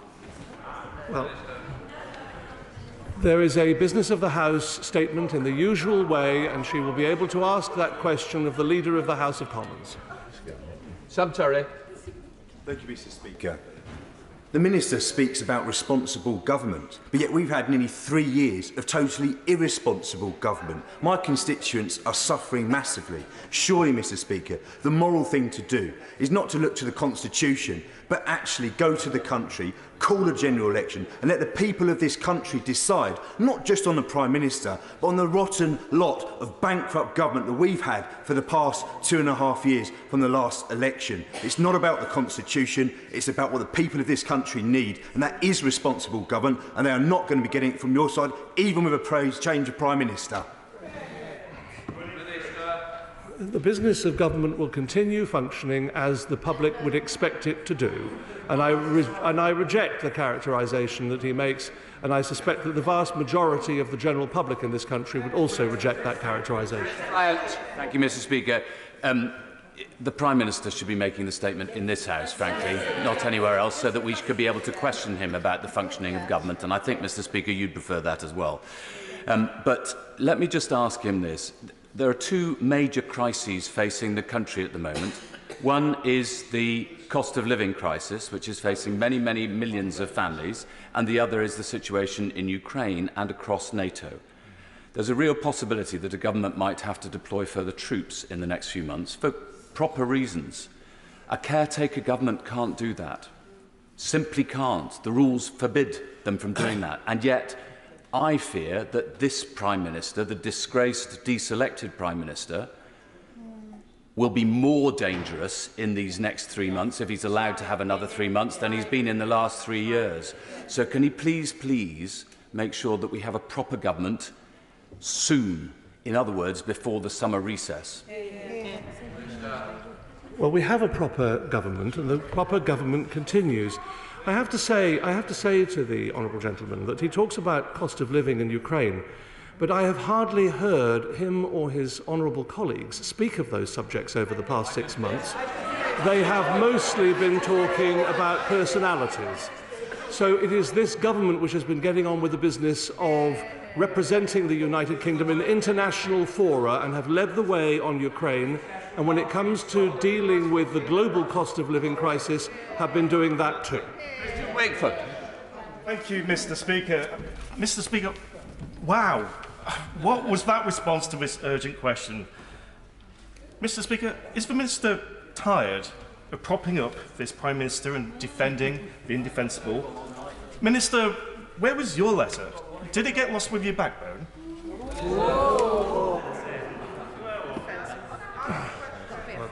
I'm not answering any questions along those lines, Mr. Speaker. We'll resign then. Yeah.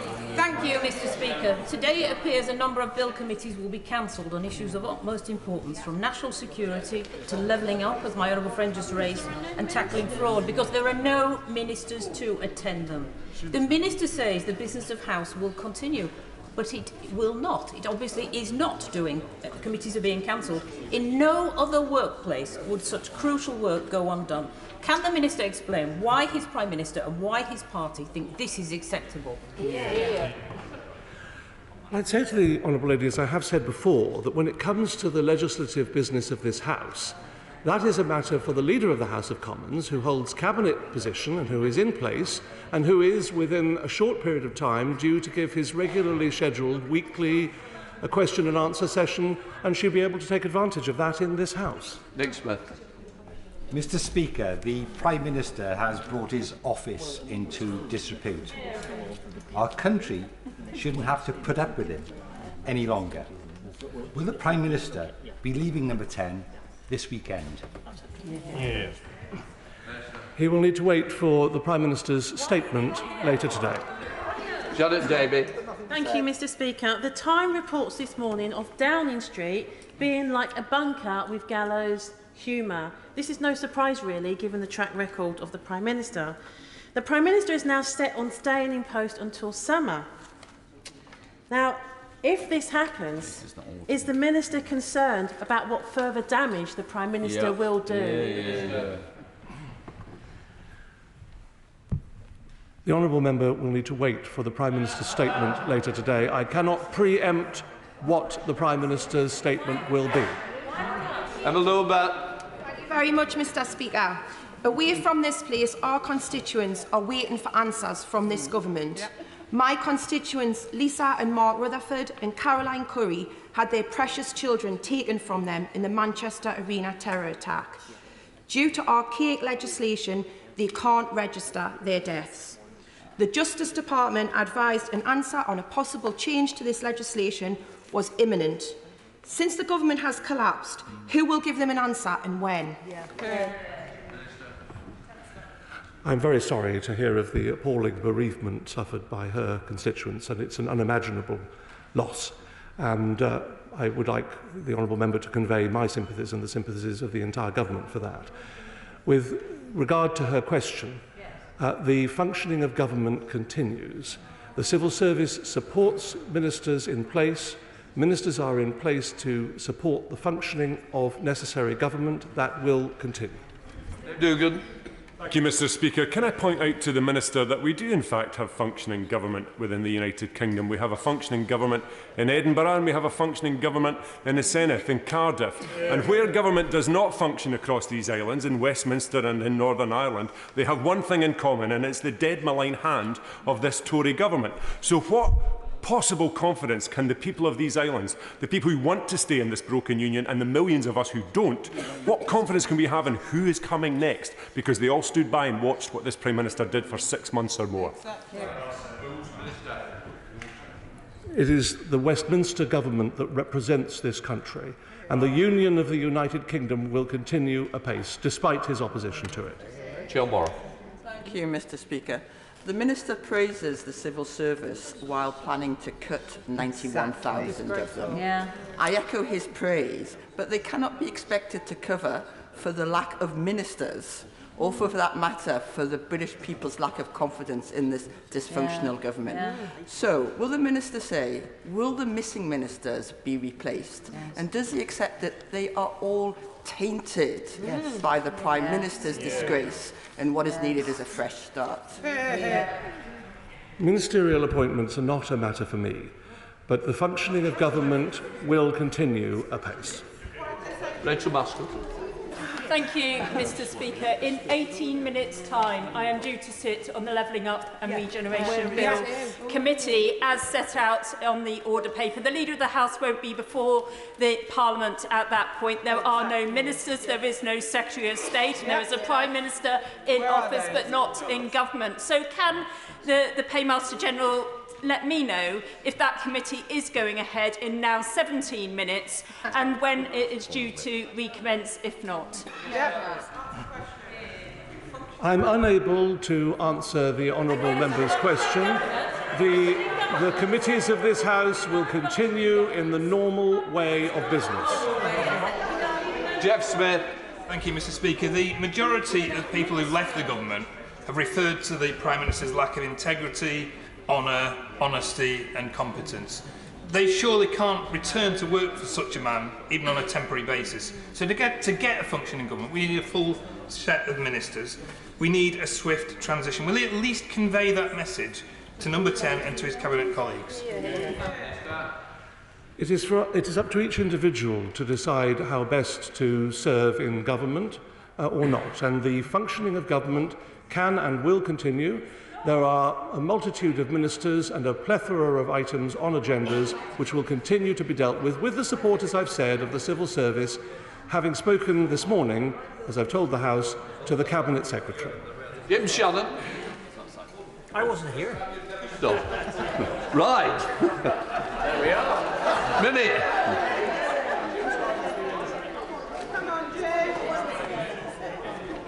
Question about We're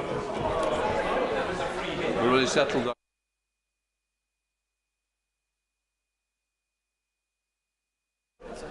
Right, just let everybody leave who needs to leave. We come to the next urgent question. Yvette Cooper, Shadow Home Secretary.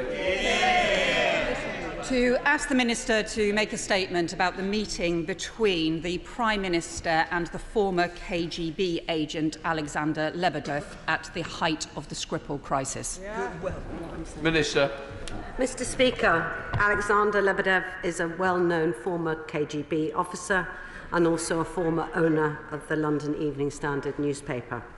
Yesterday, the Prime Minister told the Liaison Committee in response to questions from the Right Honourable Member for Kingston upon Hull opposite Hull North that he had met Mr Lebedev on a very few occasions. I understand that the Prime Minister also confirmed where he had met that he had met Mr Lebedev without officials present, and that he had subsequently reported those meetings to officials as required. I do not have any information about the content of any discussions that may or may not have been held with Mr Lebedev. All government ministers are made fully aware of their responsibilities to safeguard national security sensitive information. It's been the long-standing policy of all governments of all colours not to comment on intelligence or national security sensitive matters, as to do so could jeopardise the very security which it is the first duty of government to protect. In response to the Salisbury attack, the UK expelled 23 Russian intelligence officers and significantly strengthened our defences against Russian interference in the United Kingdom. Yvette Cooper. Thank you, Mr Speaker. We've sought this UQ despite the meltdown in the government because it goes to the heart of our national security. Yesterday, the Prime Minister admitted to the Home Affairs and Public Accounts Committee chairs that in April 2018, as Foreign Secretary, he met with the former KGB officer Alexander Lebedev, father of Lord Lebedev, in Italy without any officials, without any security. He went there straight from a NATO meeting where the top item on the agenda was Russia, at the height of the Salisbury poisoning crisis, after Sergei Skripal and his daughter Yulia had been attacked, and before Charlie Rowley and Dawn Sturgis had been exposed to the remaining Novichok. This was a chemical weapon attack by Russian agents on British soil that targeted 2 British residents, had life-changing effects for a British police officer, and killed a British citizen. On the 20th of May this year, Alexander Lebedev was sanctioned by the Canadian government, a Five Eyes partner of the UK, for being one of the 14 identified people who have directly enabled Vladimir Putin's senseless war in Ukraine and bear responsibility for the pain and suffering of the people of Ukraine. The UK has not yet sanctioned him. The charges against the Prime Minister are not just about lack of integrity, they are about complete disregard for basic national security and the patriotic interests of this country. And those charges lie not just with the Prime Minister, but with all of those who have enabled him and covered up for him on this issue. So, did the Foreign Office, the Home Office and the Security Service know about this meeting in advance? Was a detailed record made after the event of the meeting? Because there are rumours that the Foreign Secretary was too drunk to properly remember. Is that true? There are also rumours that Alexander Lebedev was trying to arrange a phone call from the meeting with the Russian Foreign Minister, Sergei Lavrov. Is that true? Did that phone call happen? The record of Minister's interest says the Foreign Secretary accepted hospitality in Italy for himself and a guest, but he travelled home alone. Who was that guest, and did that put him in a compromising position? The Prime Minister referred yesterday to several meetings with Alexander Lebedev without officials. When were the others? Were any of them while he was Prime Minister? And the Shadow Security Minister has been asking for confirmation that this meeting happened for months. So why have Home Office Ministers, Cabinet Office Ministers and Foreign Office Ministers all been covering up? It is bad enough covering up for parties and breaking the law, but covering up over national security is a total disgrace. It puts all our safety and security at risk. It's not just the Prime Minister, it is the whole government that is letting the country down. Staff. I'm not expecting you to take everybody. It's going to be short because we've a lot of other business. Mr. Speaker, I take issues of our national security extremely seriously, which is why I am at this bench today. Day after day, ministers in this government, especially those in the Foreign Office Ministers, make decisions affecting the safety and security of UK citizens, in the case of the Foreign Office Ministers, especially UK citizens overseas. On the subject of sanctions, the UK has, of course, introduced world-leading sanctions packages since Russia's illegal invasion of Ukraine. That is over 12,000 individuals. I cannot comment on any further sanctions, as we never comment on sanctions in advance. But I can confirm, Mr. Speaker, that since February the 24th and today, I, like other Foreign Office Ministers, have carried out my duties in signing off a number of those sanctions. Thank you. Thank you, Mr. Speaker. The last 48 hours of this hapless government have been quite disgusting to any decent person who's been submitting to the spectacle of it. And the last few years haven't been much cop either. Somebody who is deeply inappropriate for public office, not least the highest office, aided and abetted and enabled by venality and cowardice by people who are now falling over themselves to compete for sanctimony and hypocrisy. His toxic legacy will live after him. Now, we don't celebrate on these benches the departure of the Prime Minister. Like getting rid of a headache, we're just glad it's going. But his toxic legacy will live after him, and we'll all need to deal with the consequences of this disastrous administration. His toxic legacy on inflicting his disastrous Brexit on us all, asleep at the wheel over climate change and allowing a cost of living crisis to accumulate, which all of our citizens are dealing with, inaction on climate change, breaking international law over Northern Ireland. We will all of us be dealing with this thereafter. And this revelation, and I'm glad to hear the Minister takes national security seriously, and I don't doubt it. Order. First of all, it's meant to be relevant to actually what we're debating. I've had nothing yet, and you've just lost you've used your full minute. So I'll give you a couple of seconds to actually put a question. Forgive me, Mr. Speaker. I'm taking this stuff really seriously, and I am disgusted. The rest of us are. I'm trying to chime with the mood of the House rather than the government. The Minister takes national security seriously, but it's quite obvious from the Prime Minister's admission yesterday that he has serious questions to answer about it. So I appreciate the Minister is perhaps not in a position to make a proper answer, but will she at least allow the prospect of a police investigation into the Prime Minister and his influence over the influence that Russian individuals have over him, because his toxic legacy over national security cannot be something he can evade responsibility for? Thank you, Mr. Speaker. I would say that, and I'll follow up as well to the answer from the Honourable Lady opposite. The Prime Minister did commit yesterday that he would follow up with the Honourable Member's question at the Liaison Committee. He did commit to that. I have asked about whether or not there is more detailed information about the discussions, but I do not have any information about the content of those discussions at this time. Thank you. Chris Brown. Thank you, Mr. Speaker. I think the Minister inadvertently misled us earlier, because the Prime Minister yesterday, I was at the Liaison Committee, did not say what she said. He did not say, to the best of my memory anyway, that he had notified other officials.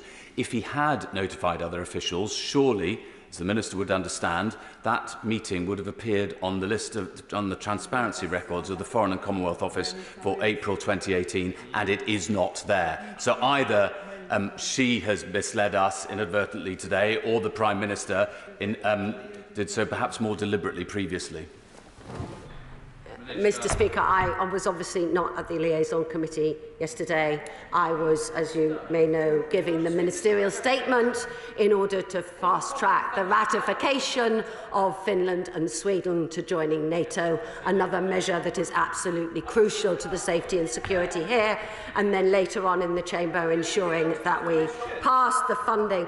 In terms of the question, therefore, I can repeat again what I said in my opening words. It is my understanding that the Prime Minister confirmed that where he had met that he had met Mr. Lebedev without officials present, and that he subsequently reported those meetings to officials. That is my understanding, and that is what I have been told. If that is not accurate, accurate reflection, then I do apologise, but this is not me misleading. That was what I was told. Thank you. Thank you, Mr. Speaker. According to intelligence reports that I have seen, according to intelligence reports I have seen, a serving FSB officer reported in 2017, and I quote, Alexander Lebedev is considered by the FSB to be an important asset. More recently, he has significantly expanded his businesses in occupied Crimea, pleaded with the Kremlin for economic help for occupied Crimea, and was revealed as the indirect owner of a company called Energomash, which supplies the Russian nuclear program. How is it possible for the Prime Minister to stay in office if he is conspiring with an agent of the Russian state? Thank you very much. As the member opposite knows, I cannot comment about any potential future sanctions that may be introduced, because we never do that in advance. So I cannot give any more comment on the particular individual that is discussing. In terms of following up, because I know that the honourable previous member asked me to be more clear about what the Prime Minister said at the liaison committee, I have just been passed a note that apparently the Prime Minister says that he thinks he mentioned this meeting to officials. That is, I'm reporting what I have been told. Thank you. I have to say to the Minister, it's deeply unsatisfactory that she comes to the House so ill-prepared, because this matter has been doggedly pursued by the Honourable Member for Halifax for many, many months. Can I just say to the Minister, does she agree with me that in light of the admissions that were made at the liaison committee yesterday, it would be wholly inappropriate for the Prime Minister, if he is about to resign, to try and stay as a caretaker Prime Minister in light of these very serious allegations that reflect on his ability to keep this country safe? Mr. Speaker, the Prime Minister is expected to make a statement shortly to the people of this country, and I obviously cannot comment on that in advance. I do hear what she says. Just for my clarification, the Minister previously said we will be getting something in this House. Are we now saying it's to the people, not to this House? I understand that he's intending to make a press statement to the people of this country. So not this House, I take it. That is totally not satisfactory. Alistair Cameron. Satisfactory, Mr. Speaker, if I may. I admire your magnificent understatement there. Surely this admission, though, illustrates why this man cannot remain as Prime Minister, even as a caretaker. He is simply not to be trusted. I've seen 4 other Prime Ministers stand at that dispatch box in my time in this House, and I cannot imagine any one of them becoming involved in an enterprise such as this. The relationship with Russia goes right through this government. We were told 4 months ago that we would get the report into the golden visa schemes. We still haven't got it today. When will we see that report published? Why has it been delayed? The visa scheme has ceased. Derek Twig.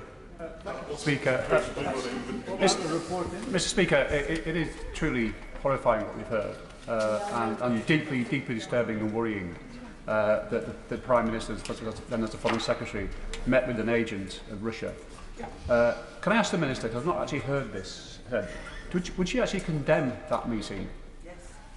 Yeah. Mr. Speaker, I just need to repeat again that all government ministers are made fully aware of their responsibilities to safeguard national security sensitive information, as I am and as others are. And I cannot comment any further because I do not have any further details of this meeting. Thank you. Dame Angela Reid. Thank you very much, Mr. Speaker. The Minister really can't come to this House so unprepared that she can't give us any answers when the Prime Minister has now belatedly admitted that he met an agent of the Russian state whilst Foreign Secretary, without any security or anyone else to listen to what he had to say to Putin's henchmen.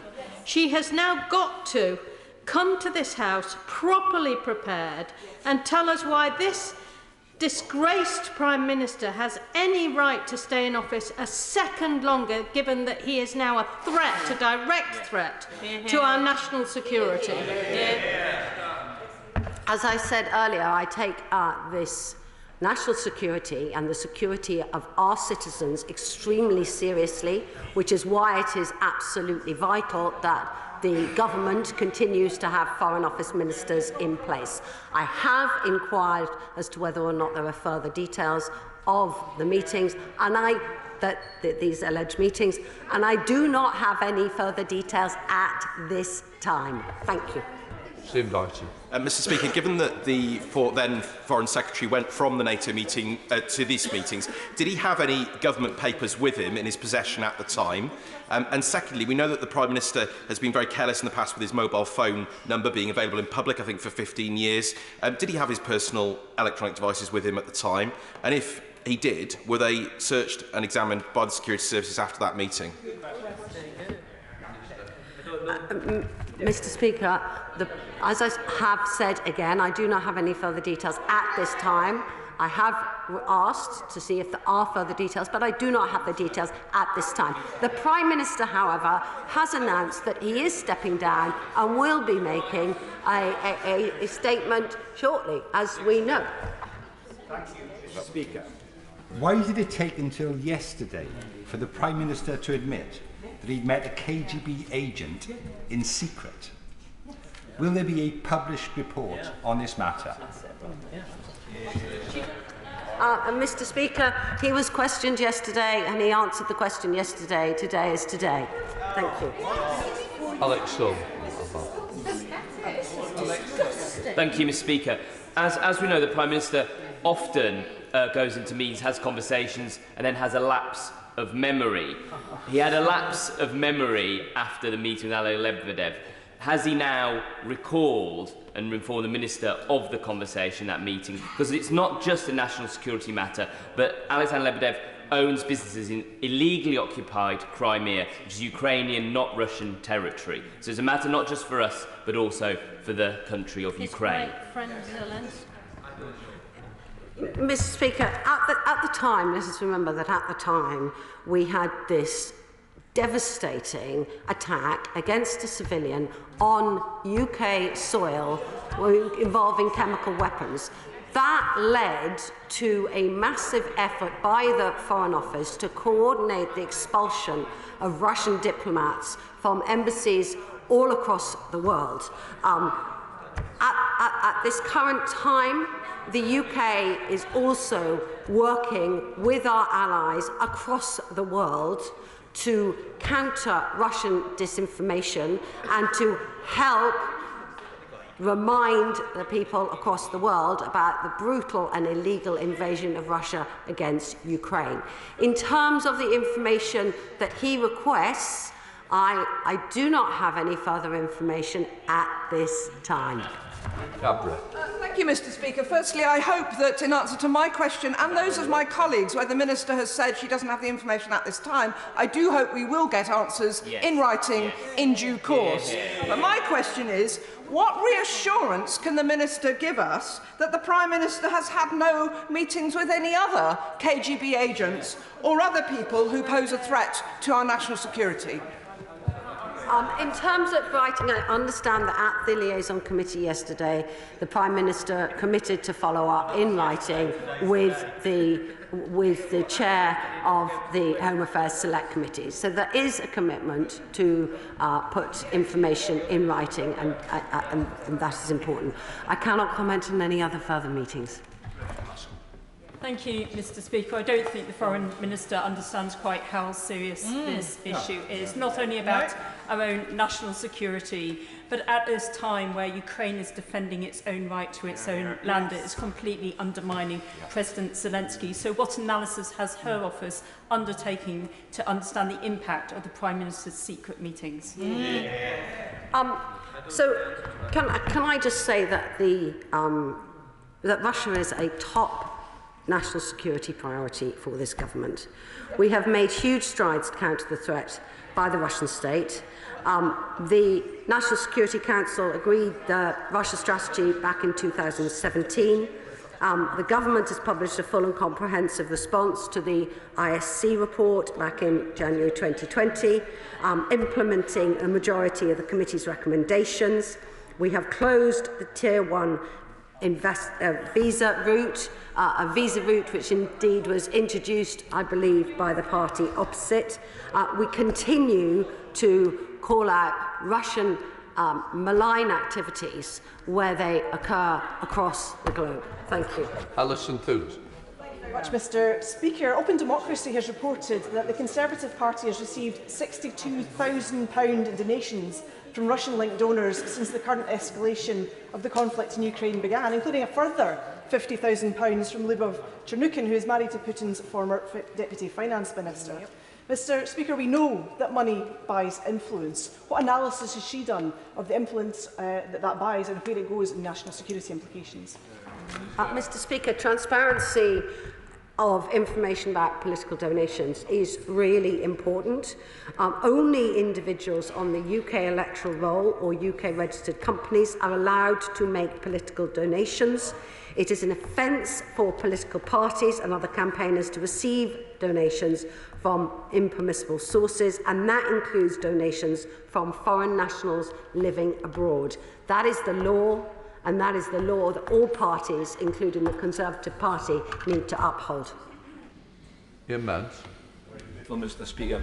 Mr. Speaker, given the revelations of the last 24 hours and the suspicions which have existed for quite a number of months, if not years, why would any of our allies now share any sensitive information with us while the current Prime Minister remains in office? Because the UK has been leading the international efforts to stand up for Ukraine against Russian aggression. That is why allies across the world have been working with the UK, because we have been helping to lead the efforts to stand up for the people of Ukraine in the attack against their sovereignty, their democracy and their freedom. Oh, Jim Shell. Thank you, Mr. Speaker. That the meeting with Alexander Lebedev took place is not the issue in question. There has been much controversy surrounding the meeting. Many feel that there's a lack of detail of what took place. Can I very respectfully say to the Minister who I have fondness for, will a full disclosure of all that has been discussed be made available with Alexander Lebedev? Will the threat to national security, given Lebedev's close links with the KGB and the Kremlin, be disclosed at the same time as well? Thank you. Mr. Speaker, I cannot disclose any further information at this time. I understand members want further information. He will also recognise that we would not disclose any information that might further put our own security of our citizens at risk, and that is extremely important about why we do not disclose information from time to time if it was to put people at risk. However, in answer to the questions that were asked by the Honourable Member, the Chair of the Select Committee yesterday, the Prime Minister did commit to write to her.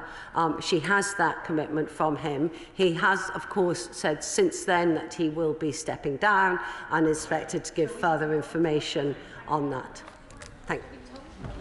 Right. Just before we start business questions, I'd like to refer to the exchange between the Leader and myself last week about the Youth Parliament, that we will have to lay for the Youth Parliament, but I would like to point out that the letter from me had not arrived to the Leader's office in time before business questions. I want to clarify that he was absolutely correct on that, but I do accept that the Leader will now take it forward with great heart and I'm sure with great speed. Right, let us start with business questions. Can I come to the Shadow Leader of the House, Thangham Debada? Mr. Speaker, to ask the Leader of the House if he will give us the forthcoming business. Good luck, Leader. Speaker, it will be a pleasure. The business for the House commencing the 11th of July will include Monday the 11th of July, consideration of a business of the House motion, followed by all stages of the Energy, Oil and Gas Profits Levy Bill, followed by a debate on motions relating to the liability of trade unions and proceedings in tort, increase of limits on damages, Order 2022, and the Draft Conduct of Employment Agencies and Employment Businesses Amendment Regulations 2022. Tuesday, the 12th of July, remaining stages of the Online Safety Bill, Day 1, followed by debate on a motion on restoration and renewal of the Palace of Westminster. On Wednesday, the 13th of July, will be consideration in committee of the Northern Ireland Protocol Bill, Day 1. Thursday, the 14th of July, a debate on a motion on Srebrenica, followed by a general debate on protecting and restoring nature at COP15 and beyond. The subjects for these debates were determined by the Backbench Business Committee. On Friday, the 15th of July, private members' bills. The provisional business for the week commencing the 18th of July includes Monday, the 18th of July, consideration in committee of the Northern Ireland Protocol Bill, Day 2. Tuesday, the 19th of July, a conclusion of consideration in committee of the Northern Ireland Protocol Bill, Day 3. Wednesday, the 20th of July, conclusion of remaining stages of the Online Safety Bill. And on Thursday, the 20th of July, business to be determined by the Backbench Business Committee. The House will rise for the summer recess at the conclusion of business on Thursday, the 21st of July, and return on Monday, the 5th of September. Thank you, Deputy. Thank you, Mr. Speaker. I thank the Leader of the House for the forthcoming business, although his government is clearly not in any position to deliver it. The Prime Minister is resigning. We're hearing on Twitter there may be cabinet appointments happening, but we've had bills cancelled this morning. There is no doubt, as we have been saying for months, that this government is simply unable to govern. Inflation reaches the highest for 40 years. 59 members of the government, when I last printed out a copy of this speech, I think we're up to now, have resigned. An economic growth grinding to a halt. The hours in post Chancellor spending his first day on the job asking his boss to quit, not planning for how we're going to deal with the cost of living crisis. Now, as backlog Britain bulges, his Attorney General has been on television announcing her leadership bid.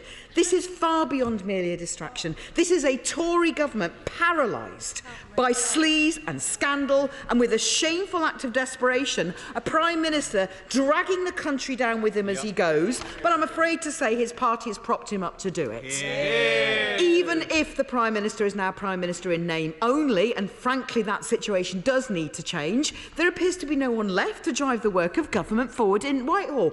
Now, the Leader of the House has constantly been telling me that his government is getting on with the job. They're clearly not. We were told that appointments would be made last night. We're still waiting for ministerial posts in the Treasury. Schools, there's no one there. Justice, environment, employment, housing, levelling up, the flagship levelling up policy. Levelled to where I understand there's only one minister left standing. When will these ministers be replaced? What qualification do you now need to be a minister under this government? Who knows? Who knows?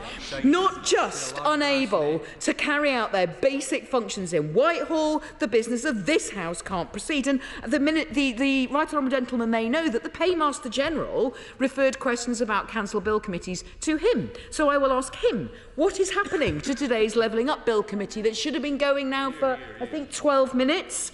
I asked the Leader of the House, when will that be rescheduled? The Northern Ireland Cabinet Secretary resigned just a few hours ago. Where does that leave the Northern Ireland Troubles Bill? What is the plan for all of this? He's announced the Northern Ireland Protocol Bill for the 13th, 18th and 19th of July. Now, considering the seriousness of this legislation and the impact it has on our country's reputation, and the fact that this Prime Minister he is now a caretaker only, what mandate does this government have to proceed?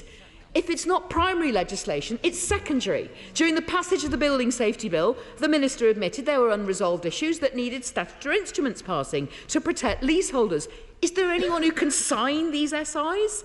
Mr. Speaker, in excruciating liaison committee appearance yesterday, the Prime Minister admitted that he'd met the former KGB agent with links to Putin without officials present in Italy when he was the Foreign Secretary. Now, I'm glad that my right honourable friend was able to ask questions, with your permission this morning, Mr Speaker, but not a single one was answered. Yep. Now, this is on security, Mr Speaker. If my right honourable friend is not able to get answers to questions when there was a context of a chemical weapons attack on British soil in which British people died, how is this a government that is functioning? And I ask the Leader of the House, with the greatest respect, can he tell us how does any of this look like a functioning government? Yeah. Now, week after week, the Leader has failed to answer my very specific questions on the appointment of a new ethics advisor. Now, given the new revelations, just the new ones regarding Lebedev, surely the Leader of the House could agree with me today and hopefully answer my question today that a new ethics advisor is needed. Could he tell us when will this vacancy be filled, and can he guarantee that investigations ongoing prior to Lord Geit's resignation will be completed? Because, Mr Speaker, the first duty of any government, as we all know, is to keep its people safe. When the Security Minister resigns on the morning, we cannot allow this to drift into evening, let alone the weekend, and for this Conservative Party to continue to put national security at risk.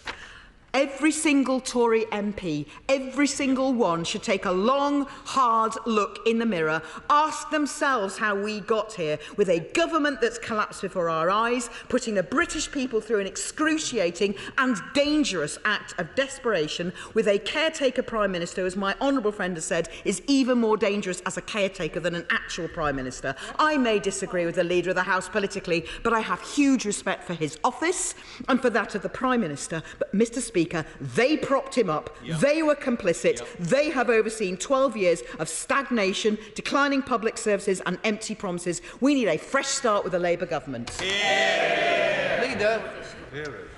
Thank you, Mr Speaker, and I think that there's a very clear difference between the two sides of this dispatch box. Now is the moment for calmness and for professionalism, not for ranting and not for overexcitement. Can I start, Mr Speaker, by saying the Honourable Lady mentioned national security. I think before we proceed, we should just recognise that it is the 15th anniversary of the 7/7 bombings. The Home Secretary is the Minister responsible for national security. She is in office. She is still the Home Secretary. She is in control of our national security, and there is no issue over our national security at any level at this moment in time. She mentioned the business. I presented the business of the House here this morning. That business will be delivered. That programme for the next 2 weeks. There are ministers in place to deliver that. And I would just gently say to her, she said, how are we going to proceed with the Northern Ireland Troubles Bill?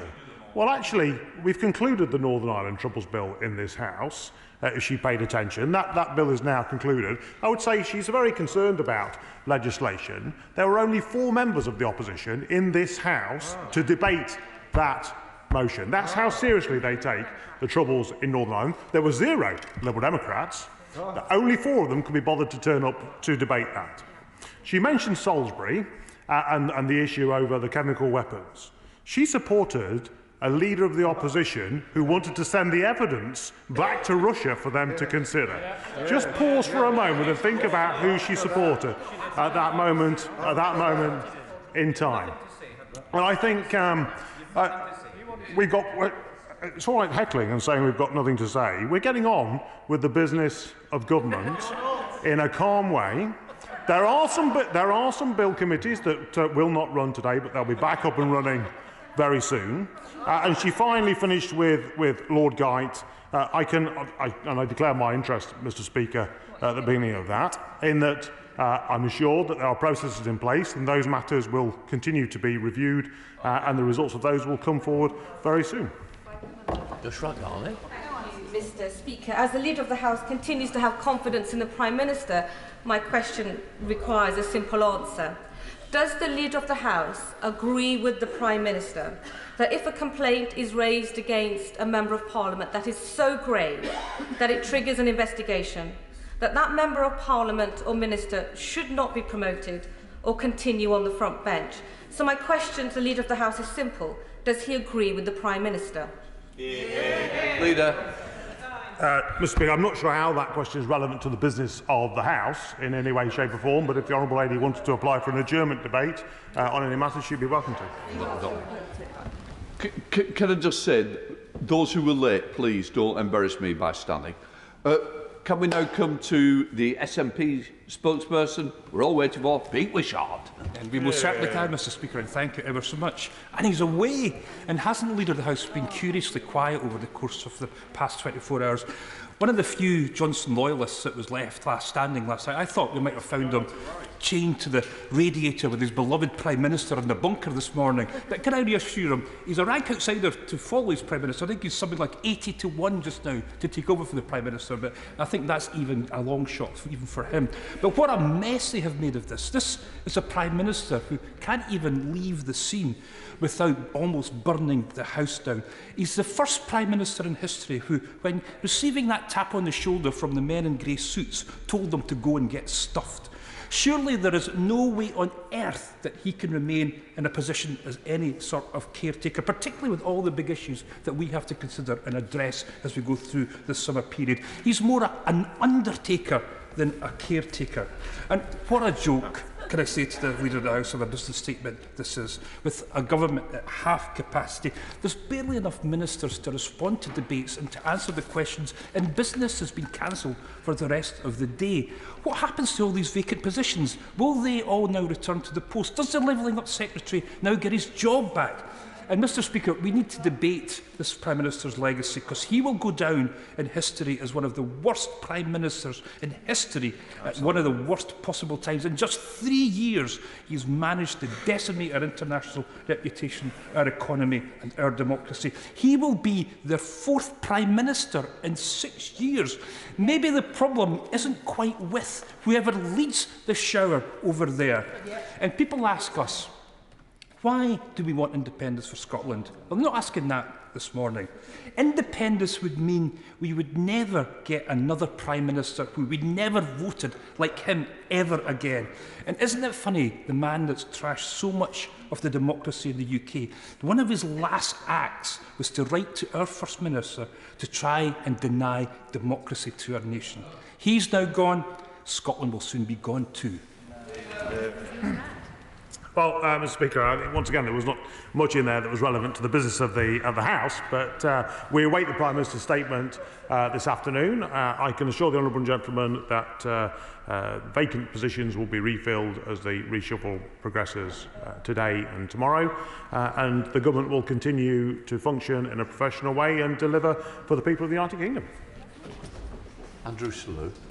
Mr. Speaker, can we have an urgent debate in government time, because I've already had a debate in Westminster Hall, on increasing general practice capacity where we have huge increases in population? The leader, I think, has similar issues that I have in my constituency. They exist all over the country, and I think it would show to our constituents that, notwithstanding what has gone on over the last few days, the government gets this, they take the issue seriously, and that serious work will go on this issue over the next few weeks and months.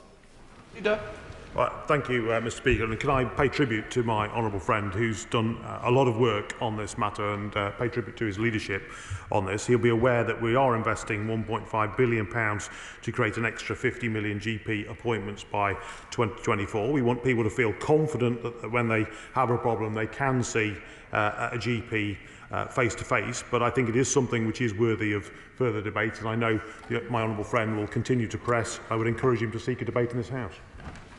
Ian Mearns, Chair of the Backbench Committee. Very grateful, Mr. Speaker. Can I thank the Leader of the House for announcing the Business and the Backbench Business Committee debates for the 14th of July.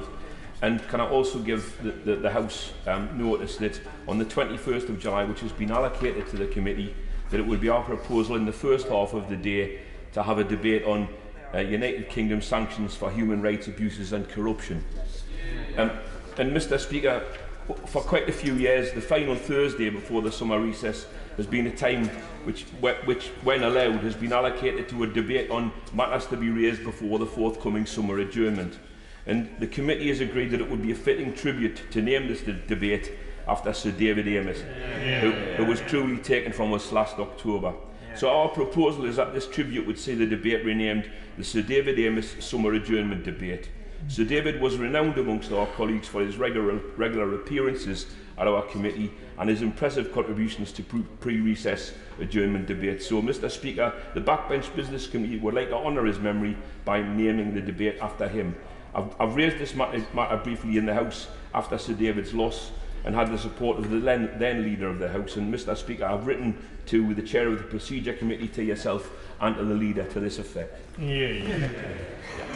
Well, Mr Speaker, can I pay tribute to the honourable gentleman and to his committee for the work that they do. Thank him for announcing the debate that he mentioned, and also from the dispatch box offer my full support to his recommendation to call the debate the David Amess debate. I'd be delighted. I hope I have the opportunity to respond to him in that and other members in that debate, and I think it's a very fitting tribute that he's introduced.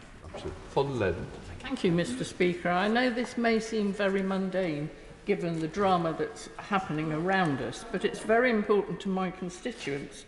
We've got several fantastic sustainable businesses, and I recently met with Kit Change, who make leggings and sporting tops out of plastic bottles that have been recycled, and Third Rock, who make sustainable activewear for climbing out of old carpets and discarded fishing nets, which is really important. But in my discussions with them, we've talked about the challenges and opportunities they face, in particular in relation to financing their small businesses. Please could we have a debate in this House about financing for small business who focus on sustainability and ethical sourcing of products? Well, I thank my honourable friend for her question, and I would say it's not a trivial matter. I think the businesses up and down this country are the backbone of our economy. The government provides extensive business support for small and medium-sized enterprises, including sustainable businesses. The British Business Bank programmes are supporting over 1.77 million smaller businesses with £89 billion worth of finance. And I know she'll have the opportunity at Bay's questions next week if she wanted to highlight the fantastic recyclable business that she has in her constituency. John Pryor. Thank you, Mr Speaker. Can I associate myself with the comments made a few minutes ago about David Amess, my former neighbour, David Amess.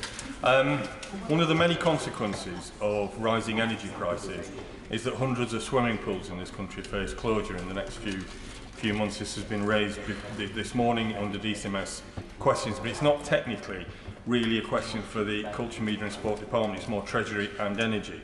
Now, if we have got any ministers left, by the way, in those departments, could we have a statement on how this crisis, potential crisis, will be tackled with all the implications for future generations?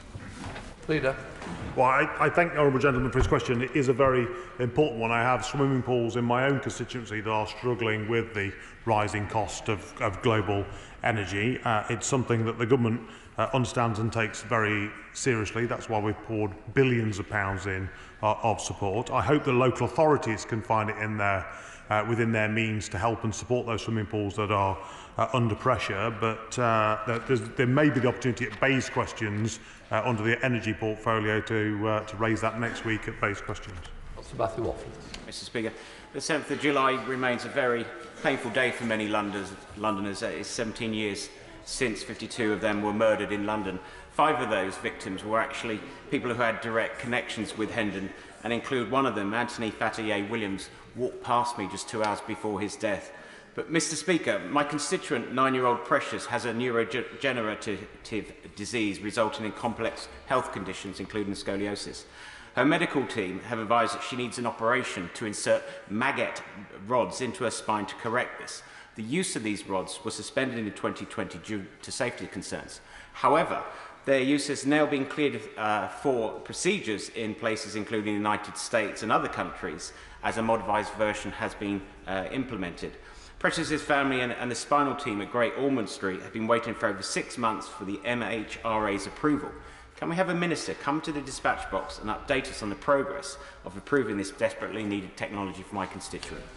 Thank you, Mr Speaker. I thank the honourable gentleman and join him in paying tribute to the victims of the 7/7. I think I may have inadvertently said the 15th anniversary. It is right, it is the 17th anniversary.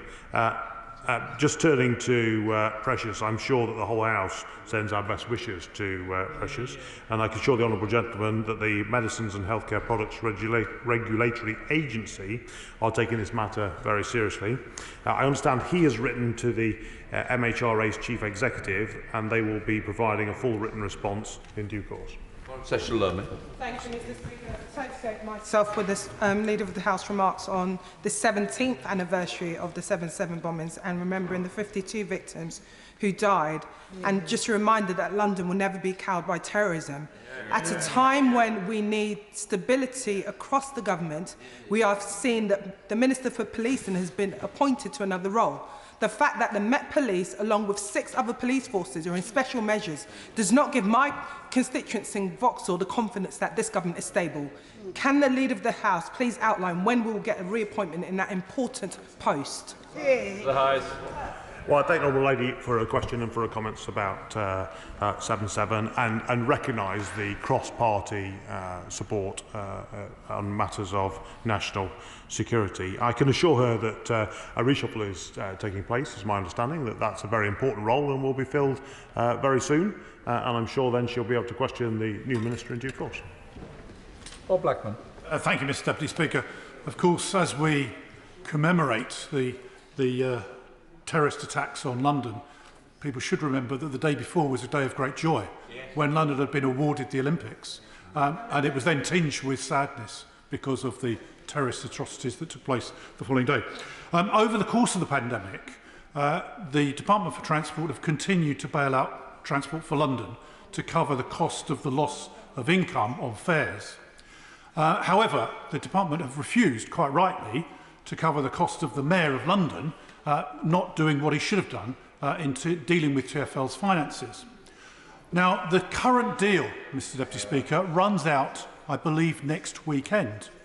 We desperately need an announcement from the Department of Transport for what's going to happen after next weekend in terms of financing for London Transport, because we cannot have a position continuing where the Mayor of London refuses to take the action that is required to reduce costs.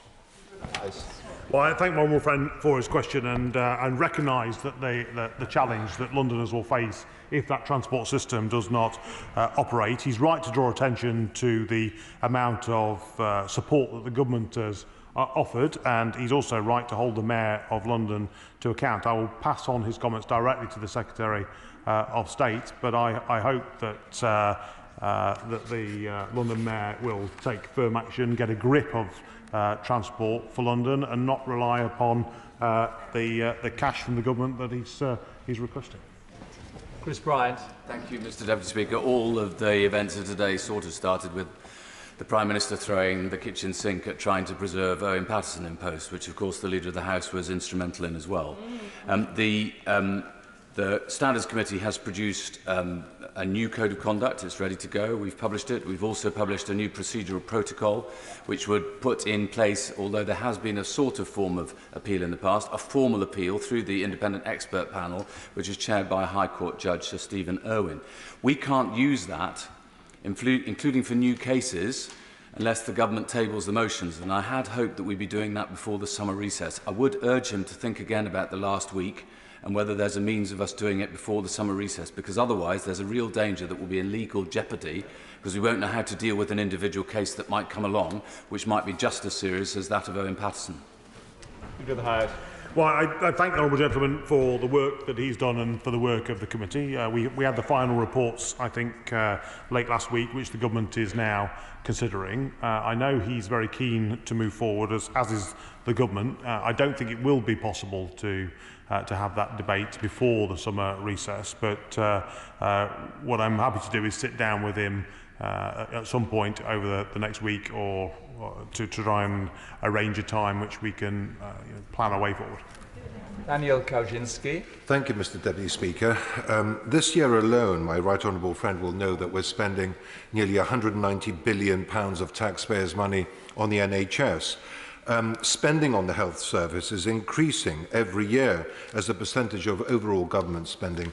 We're very proud in Shropshire and my right honourable friend, the member for Ludlow, and I secured £312 million for major modernisation of our local A&E services. Not a penny of that money has been spent 4 years after we have secured it. Can we have a debate in government time about the quality and efficacy of various levels of NHS management? Because certainly in my trust, I am starting to lose confidence in them.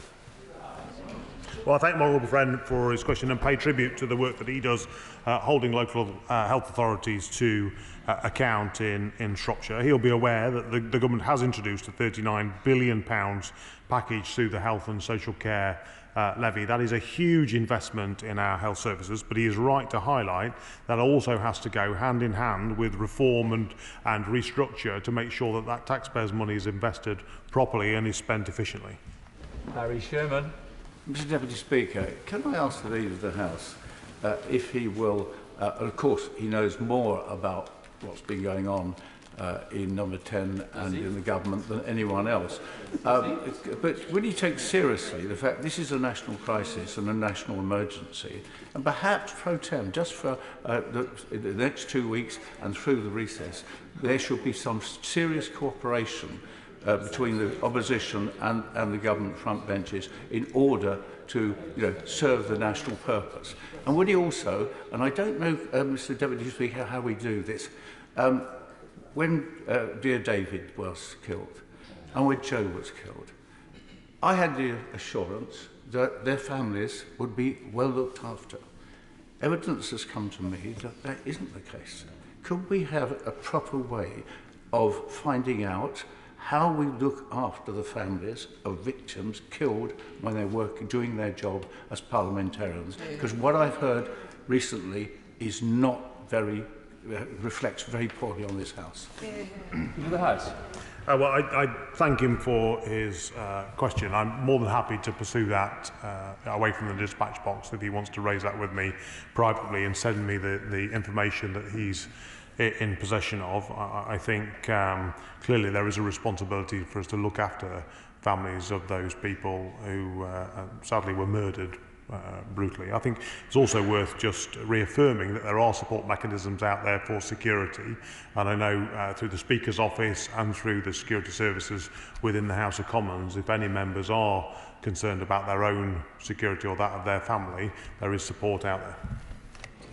Alison Thewlis. Thank you, Mr Deputy Speaker. At the Treasury Select Committee on the 6th of June, the now former Chancellor promised action in weeks on what he called the extraordinary profits of electricity generators, sparking significant uncertainty in renewables investment in Scotland. There is nothing in the business statement presented today which deals with this proposal. So before recess, so can the Leader of the House restore confidence and help Scotland's net zero ambitions by confirming that the current government won't go ahead with these half-baked plans? Leader of the House. Well, I thank the honourable lady for a question. Of course, we have announced the oil and gas levy bill, which is coming to the House very soon, so she'll have the opportunity in that debate to question the Minister at the dispatch box. But I think we can afford a little time for the new Chancellor of the Exchequer to find his feet and to come to the House, and I'm sure she'll have the opportunity to question him when he does. Kerry McCarthy. Thank you, Mr Speaker. I shouldn't actually be here at the moment. I should be in the Bill Committee of the Genetic Technology Precision Breeding Bill. Unfortunately, we lost the Minister yesterday. We have a new Minister who is even now swatting up ferociously for this afternoon session, but it's an incredibly technical bill, and it's not a very well drafted bill. It's very flawed. Does the Leader of the House really think that that Minister, no disrespect to her, but that she's going to be in a position to take us through the remaining stages of committee by this afternoon? So I thank the honourable lady for a question. The Bill Committee will meet at 2 o'clock this afternoon. I can assure her that the Minister of State in that department is very informed on this matter, is right across the detail of that, and I'm sure the Bill Committee will proceed with great speed at 2 o'clock this afternoon. Ian Paisley. Very much, Speaker. I welcome the fact that the business leader has not listed any business on the Northern Ireland Protocol for the 12th of July, given that there will be celebrations about the Glorious Revolution taking place on that day. And a number of Northern Ireland members would not be available, but I do welcome the fact that he has listed for 3 days, 13th, 18th and 19th. Can I confirm that as personalities are changing at the top, that the policy on this matter, the Northern Ireland Protocol Bill, will not change, and it is the government's intention to complete this business by the end of this particular session? And could I recommend to him the evidence that the Northern Ireland Affairs Committee received from the renowned international law expert Professor Alan Boyle of Edinburgh Law School, where he confirmed that all of his advice to the government is that the Protocol Bill does not breach international law? Well, I can assure the honourable gentleman that the bill will continue on the dates that have been announced. He'll be aware it is a Foreign Office bill, and the Foreign Secretary remains very much in her place, and I hope he'll be in his place to scrutinise the bill as it progresses. Marshall Kutova. Thank you, Mr Deputy Speaker. And can I associate myself with the comments made earlier by the Leader of the House and many other members across this House on the 17th anniversary of the 7/7 terror attacks? Mr Deputy Speaker, for the good of this country, we need a functioning government, and at this precise moment, we do not have one. There are many government departments that is without ministers. And now I have met with many ministers over the past months, and also have written correspondence to them on very important matters that matter to the people of Battersea. So can the Leader of the House give me some assurance that I will get responses at the earliest opportunity and in a timely way, please? Well, I can offer the honourable lady that assurance. There are ministers being appointed as we speak. Those vacancies will be filled, and she will get a timely response, and her constituents will receive the service that they deserve. Thank you, Mr Deputy Speaker. In Bath, we have soaring ambulance waiting times, NHS dentists and GPs in crisis, and a cost of living emergency bringing misery to scores of my constituents. There is no functioning government left. How is it possible that the Prime Minister can continue in office even as a caretaker amidst the chaos that he has created himself? Will he bring forward a debate and vote of no confidence in the Prime Minister? Well, it's good to see the honourable lady back in her place for business questions. I know she's missed a couple, and I hope she's now well. I can assure her that there is a functioning government. The government, there are a few vacancies that are currently being filled. They'll be filled very soon, and level of service will continue at the high level it has for some time. Jake Twigg. Thank you, Mr Deputy Speaker. Can I say to the Leader of the House, in view of the Secretary of State for Defence's comments to the Defence-led committee this week on the ongoing situation in Ukraine, can we have an urgent debate in government time to examine the need to increase defence spending and defence personnel? Well, the honourable gentleman will be aware of the commitment we've made for extra cash for Ukraine and for the security the security situation.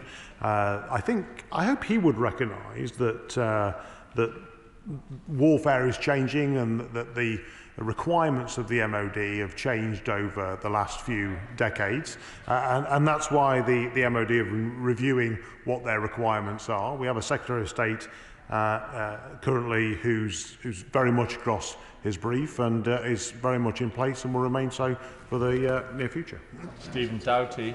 Thank you, Mr Deputy Speaker. Before the chaos the last 24 hours, I had been promised a meeting with the former Secretary of State for Levelling Up Housing and Communities and Local Government over the issues affecting my constituents in Cardiff South and Penarth relating to fire and building safety defects, and the lack of cooperation there's been with the Welsh Government about commitments from developers that were done on an England-only basis rather than a UK-wide basis to remedy those defects. Would you be able to assist in getting me a meeting with whoever is newly appointed to that role? These are really serious issues affecting thousands of people.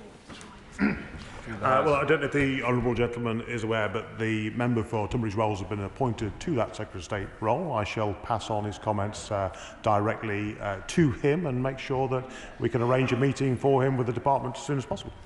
Patricia Gibson. Thank you, Mr Speaker. If the Prime Minister is permitted to remain in post until October following a leadership election, this means that the governance of the UK will be in a state of paralysis until that time, with over 25 ministerial vacancies and important bill committees cancelled across the House today. Indeed, it seems that the Prime Minister is still only supported by political giants such as the Honourable Lady for Mid-Bedfordshire and the Honourable Gentleman for Dumfries and Galloway. No wonder the people of Scotland are deciding in increasing numbers that they are better off taking their future into their own hands. But will the Leader of the House make a statement setting out the importance of a Prime Minister who has lost the support of his own MPs and is now unable to govern to resign immediately so that an interim Prime Minister can be appointed? Well, Mr Deputy Speaker, I understand the Prime Minister is going to make a statement later, and we await that statement with anticipation to see what is said. But I can assure her that government will continue to work away. She says that a number of committees have been cancelled. Actually, some of them have just been rearranged and will continue in the usual way. Ruth Cadbury. Thank you, Mr Deputy Speaker. And I also want to associate myself with the remarks about Hounslow Council lost a wonderful social worker, Ajaro Ikiagwu, on that day. One of the key tasks of government are the basic functions that currently seem to be collapsing. For example, and just examples, the issuing of visas and passports. And members are not getting answers. So can the Leader of the House explain how the basic parliamentary tools of scrutiny will be addressed, such as answers getting written answers to questions, whether oral or written, where there are either no ministers or these ministers are so new they're going to take time to get their feet under the table?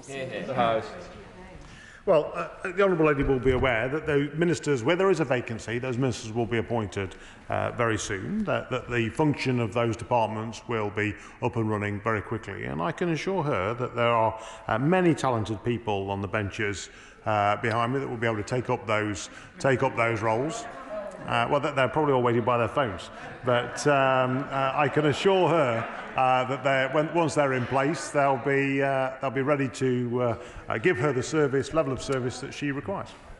Dame Diana Johnson. Deputy Speaker, after the wholly unsatisfactory response from the Minister this morning to the urgent question from the Shadow Home Secretary about the meeting with former KGB officer Alexander Lebedev on the 28th of April 2018 with the then Foreign Secretary, now Prime Minister, could the Leader please arrange for a fully briefed Minister to attend this House on Monday to give a statement to set out the facts of what happened and who was told, particularly in light of what appears to be a clear breach of the ministerial code and potentially a criminal offence being committed? Into the House. Well, I thank the Honourable Lady for her question. As she made reference to, there was an urgent question this morning. There are matters of national security that are pertinent to this, and not all of those matters of national security can be vocalised from the dispatch box due to their sensitivity, but I will make sure I pass on her comments to the relevant department, and I'm sure they'll respond in due course. Bindu Mishra. Thank you, Mr Deputy Speaker. I was pleased to recently learn that Davenport Station in my constituency is to be finally awarded access for all funding to make accessibility improvements. However, Stockport Station, which had almost 4.5 million passengers per annum pre-pandemic, still requires significant capital investment to ensure it is safe and accessible for all. It is the 5th busiest station in Greater Manchester, but unfortunately we have leaky roofs, which often cause platforms to be unsafe, and lifts are out of use. If there are any ministers left in the Department for Transport, will the Leader of the House allocate government time for a debate on train stations across Greater Manchester to address these serious health and safety issues as well as accessibility issues? Well, I pay tribute to the honourable gentleman for raising the matter. I think disability access to our stations is very important. That's why the Department of Transport have invested millions of pounds in our rail infrastructure up and down the country. He'll have the opportunity in September at Transport Questions to raise that again. I think Transport Questions on the 15th of September. But I know from my own constituency there are a number of challenges with railway stations that do need improvements to allow disability access. Deirdre Brock. Deputy Speaker. Open Democracy tells us 18 ministers have refused to publish official diaries of the meetings they held during the pandemic. and those include those of the Health Secretary and the Prime Minister. Yet the new Chancellor tells us we'll see evidence and transparency from the ministerial team and the Prime Minister in the future. Can we have a statement about the importance of the government ensuring evidence and transparency in governmental business, that government ministers' diaries are made available to the public for scrutiny, and also that distinctions between official, political and personal meetings are properly defined for the future? Well, Mr Deputy Speaker, the Honourable Lady will be aware that there are very strict rules around these sorts of declarations. I don't think it is possible to publish diaries of all ministers. There are security implications in publishing specific diary engagements on a regular basis, particularly for some ministers that have security briefs. But there are very strict rules around what should be declared and the timelines of when they should be declared. Alex Sobel. Thank you, Mr Speaker. As we know, it's the end of days for this Prime Minister. It's also the end of days for this parliamentary session before summer recess. The Leader of the House might not have seen the Leader of the Opposition interview the BBC this morning where he said if the Conservative Party don't get rid of the Prime Minister shortly, Labour will, in the national interest, bring a no-confidence vote because this can't go on. Will the Leader of the House guarantee that the 21st of July will be the last day of this session, or will he try and bring that forward to avoid such a vote? Yeah. The House. Well, Mr Deputy Speaker, I've announced the business for the next 2 weeks. The House will rise on the 21st of July. We await the Prime Minister's statement this afternoon. I'm not about to preempt what he may or may not say, but I can assure the honourable gentleman that the functions of government continue and will continue to move forward. Kim Johnson. Thank you, Mr Deputy Speaker. The PCS union are opposing the closure of Toxteth Job Centre in my Liverpool Riverside constituency, along with other centres nationally, and also challenging the proposed 91,000 job cuts across the wider civil service and the attacks on pay terms and conditions across government departments. Will the Leader of the House grant an urgent debate in government time so we can scrutinise government plans to negotiate with PCS to avoid centre closures and attacks on pay and conditions? Well, of course, the Honourable Lady is perfectly at liberty to apply for a Westminster Hall debate or an adjournment debate on that matter. I think it is worth recognising that there is huge global inflationary pressure, and we must, as a government, act responsibly with fiscal responsibility to make sure that we do not add to that inflationary pressure, and that is going to require some pay restraint across the country. Barry Gardner. Last week, I raised at Business Question the issue of redundancies in the Royal Mail. And I want to apologise to you, Mr Deputy Speaker, that I said there were 1,400 agreed redundancies and 900 that were in dispute. I believe I may have inadvertently misled the House in that the actual figures are 1,250 redundancies at Royal Mail that were achieved and 542 that are in dispute. The Leader of the House was good enough last week to say that he would raise the matter of the disruption to service with the Secretary of State for Business, who I understand is still in his post. Has he done so? And if so, are we going to get the urgent statement from the Business Secretary about the disruption that is currently happening to postal services across the country? Leader of the House. Mr Deputy Speaker, I thank the honourable gentleman for his question. The direct answer is yes, I have written to the Secretary of State. I hope he will get a copy of that, if he's not already, of my letter in his inbox very soon. I know Royal Mail have also written to him, I think, directly, but I've not had a response yet from the Secretary of State. If I get one before he does, then I shall forward it to him. Rachel Maskell. Thank you, Mr Deputy Speaker. Greater than the crisis in Downing Street is the crisis we're seeing currently in the Donbass and across Ukraine. However, the Prime Minister remaining in office is playing into Putin's hands and undermining President Zelensky. So will he convey my concern and that of many other members to the Prime Minister that he can't continue in office if he wants to support the people of Ukraine and therefore bring a statement to this House about the impact of his behaviours on our foreign policy? Leader of the House. Well, I mean, I gently say to the Honourable, number one, we await the Prime Minister's statement this afternoon. I don't want to preempt what he may or may not say, but I think most people in the country would recognise that the Prime Minister has been the leading voice in taking the fight back to Putin and supporting Ukraine in the world. He's shown great global leadership on this matter, and if it wasn't for this Prime Minister and his efforts, Russia would now be in Kiev and I think probably across the whole of Ukraine. Jim Shannon. Thank you, Mr Deputy Speaker. Yesterday, the Yazidi Justice Committee published their report entitled State Responsibility and the Genocide of the Yazidis. Murder and mutilation of women, families, lives destroyed forever.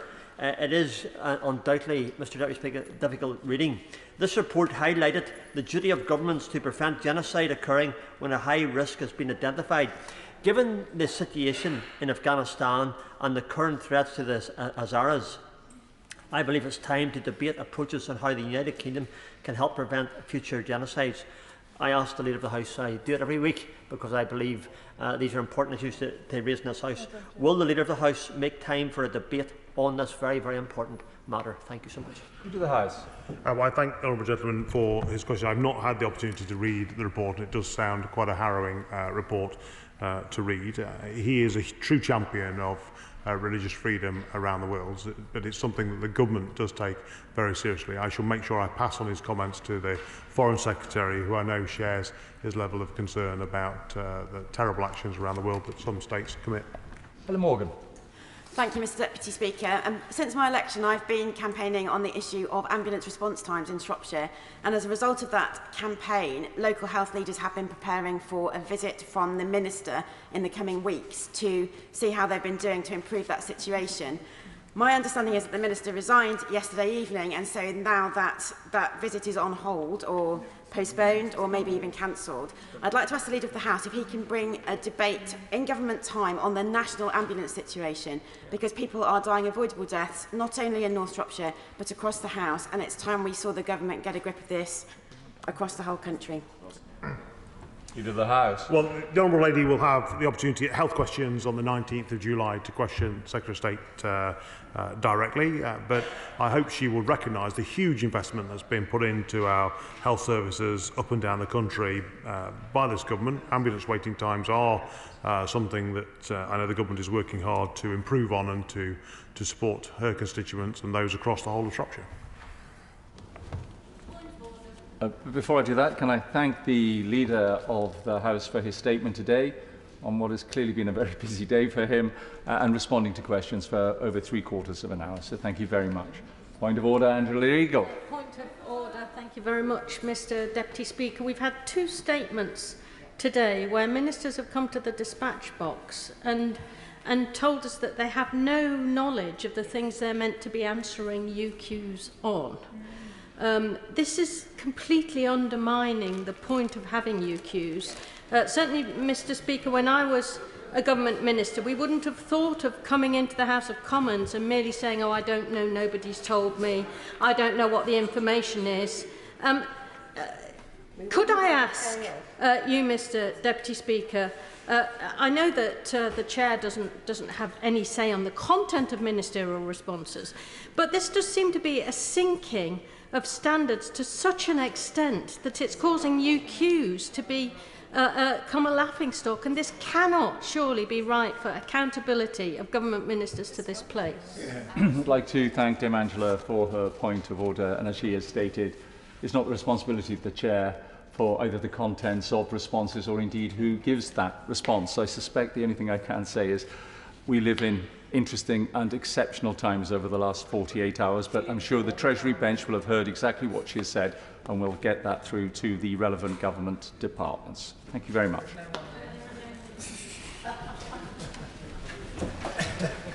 The clerk will now proceed to read the orders of the day.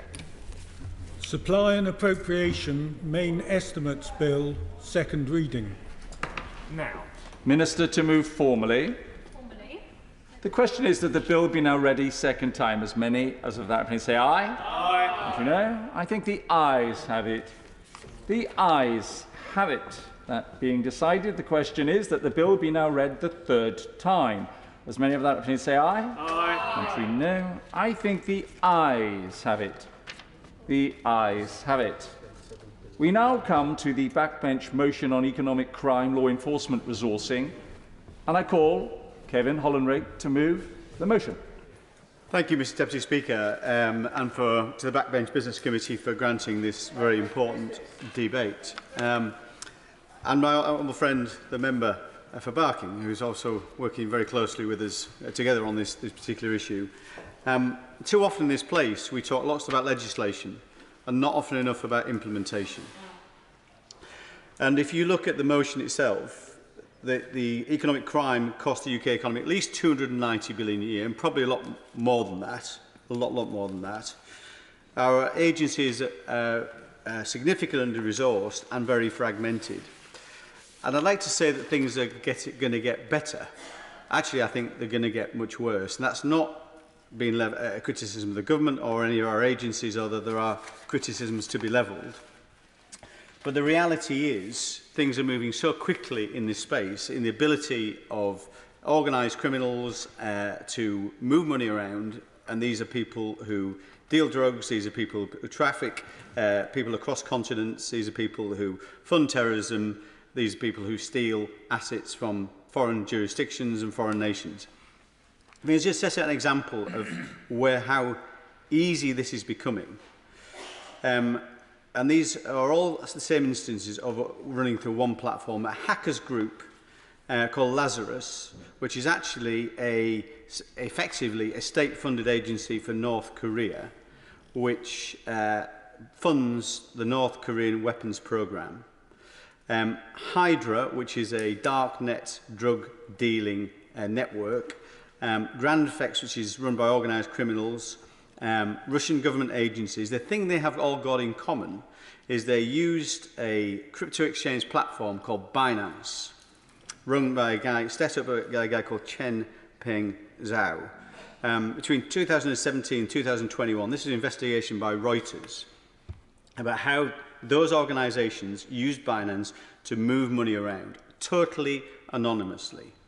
Now, this at the point up till 2021 was regulated by the Financial Conduct Authority, but still, that crypto exchange, which moved bitcoins and lots of other currencies through that exchange, totally anonymously, for those kind of enterprises, for people funding that kind of terrorism and other nefarious enterprises, all you needed to do to register an account on that exchange was enter an email address. That's all you need to do. Know your customer checks, know your client checks, no ID requirements, just enter an email address, which could easily be a fake email address. So that money was moved around totally anonymously. And the owner of this organisation, Mr. Zhao, had said to his own staff, as recently as 2020, in his talking about his staff, how he grows his enterprise, he was driven by one thing and one thing only. He's still driven by this. And this platform has now been banned within the UK in terms of regulated activity, but that doesn't stop UK people actually using it, because obviously that's the internet works. But to his staff, he said, do everything to increase market share. He talked about know your client checks as being unfortunately a requirement. Unfortunately a requirement. And in the investigation by Reuters, £2.35 billion had moved around in this way for those nefarious ends.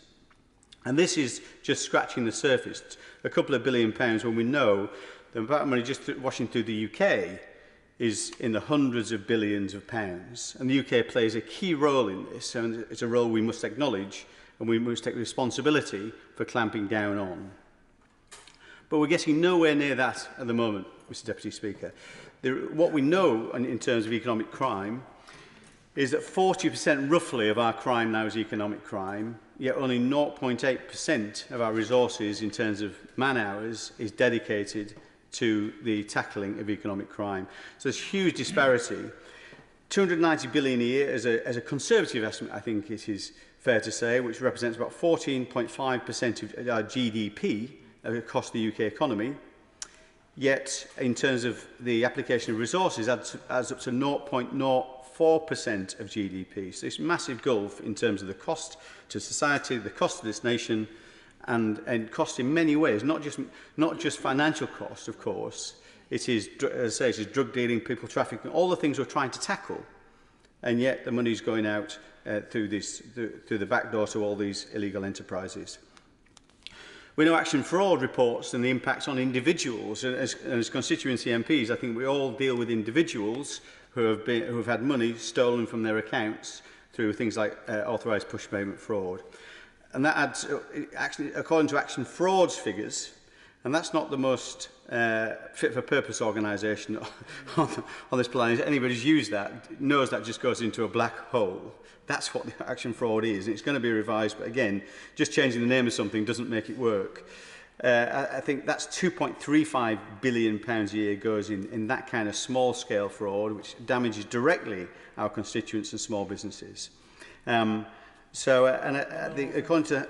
Yes, happy to. Thank my honourable friend for giving way and would like to congratulate him and the right honourable member for Barking for bringing this very important debate here. Would you agree with me that to some extent our public debate about this is kind of stuck in a 1980s time warp where we are all still talking about bobbies on the beat, when increasingly we need to have bobbies behind screens patrolling digital highways rather than pavements and without that, the erosion of public trust in law maintenance, law and order, and maintaining the credibility of the system will continue to be seriously eroded. Absolutely right. And he has much experience and expertise in this area as the former government's anti-corruption champion, of course. But he's absolutely right. We're tackling this in an analogue way to a digital era. We absolutely need to look at this in a completely different way. So I think it is about enforcement, it is about resources, it's about understanding the scale of the problem and meeting that with the right scale of response. But I've got to say, I think we need to look at our legislative areas as well, because there are some things we can do to make sure we get better bang for our buck from our enforcement agencies, rather than just more and more people. I think there's some other measures which I'll talk about very shortly. On his point, say at the moment 0.8% of our enforcement agencies are tackling economic crime. I think of the 20,000 new police officers that are going to be recruited, 725 of them are going to be dedicated to economic crime, which is better, but it's still only 3.6% of that cohort. So he's absolutely right. And Her Majesty's Chief Inspector of Constabularies say that in terms of economic crime, 90% are not even looked at. That is a shocking, shocking number. The FCA, who are responsible for overseeing money laundering in our financial organisations, and most of this runs through financial organisations, not just the likes of Binance, which are kind of shadowy enterprises, our main institutions, which we'll talk about in a second. So the FCA regulate 22, for money laundering purposes, 22,000 organisations, which is a huge amount. There are 5,000 of those as defined as high-risk organisations in terms of money laundering. Last year, they did 200 checks, 200, even after there's 5,000, and some of those are desktop checks in terms of money laundering capabilities. I would argue that we're never actually going to tackle this just by more and more people, although we do need more people. So looking at this in terms of, it's not just Binance, and I'm sure sooner or later we'll catch up with the Binance, but I think what Binance will get at some point in time is they'll get banned or they'll get fined or something, and the German regulators particularly and the US enforcement agencies are onto them. Based in the Cayman Islands, as you probably might imagine, but our UK institutions as well. If you look at our banks, they've got a horrendous record. HSBC was fined £1.4 billion for facilitating money laundering of Mexican drug cartels, the Escobars of this world, in 2012. £1.4 billion. It was fined another £64 million in 2021 for money laundering offences, facilitating money laundering offences. Standard Chartered in 2019, £840 million fine in the US, £102 million in the UK. MT Global recently fined in 2021 was fined £23 million by HMRC for money laundering offences. NatWest this year was fined about £260 million. Actually the first ever corporate criminal prosecution by the FCA, and I welcome that, the first time ever that has happened this year for offences, for historic offences in terms of money laundering. UBS had the biggest ever fine, which is £3.2 billion pounds. That was by the French authorities in 2019. Danske Bank, which facilitated £200 billion of money laundering. No, £200 billion of money laundering offences. It hasn't been fined yet, but it's been this has been identified. It will be fined. But £200 billion of Russian money coming out of Russia, being spread around the world, all going through small banks in Estonia, in Danske Bank. Horrendous. So we talk about how Putin funds his invasion of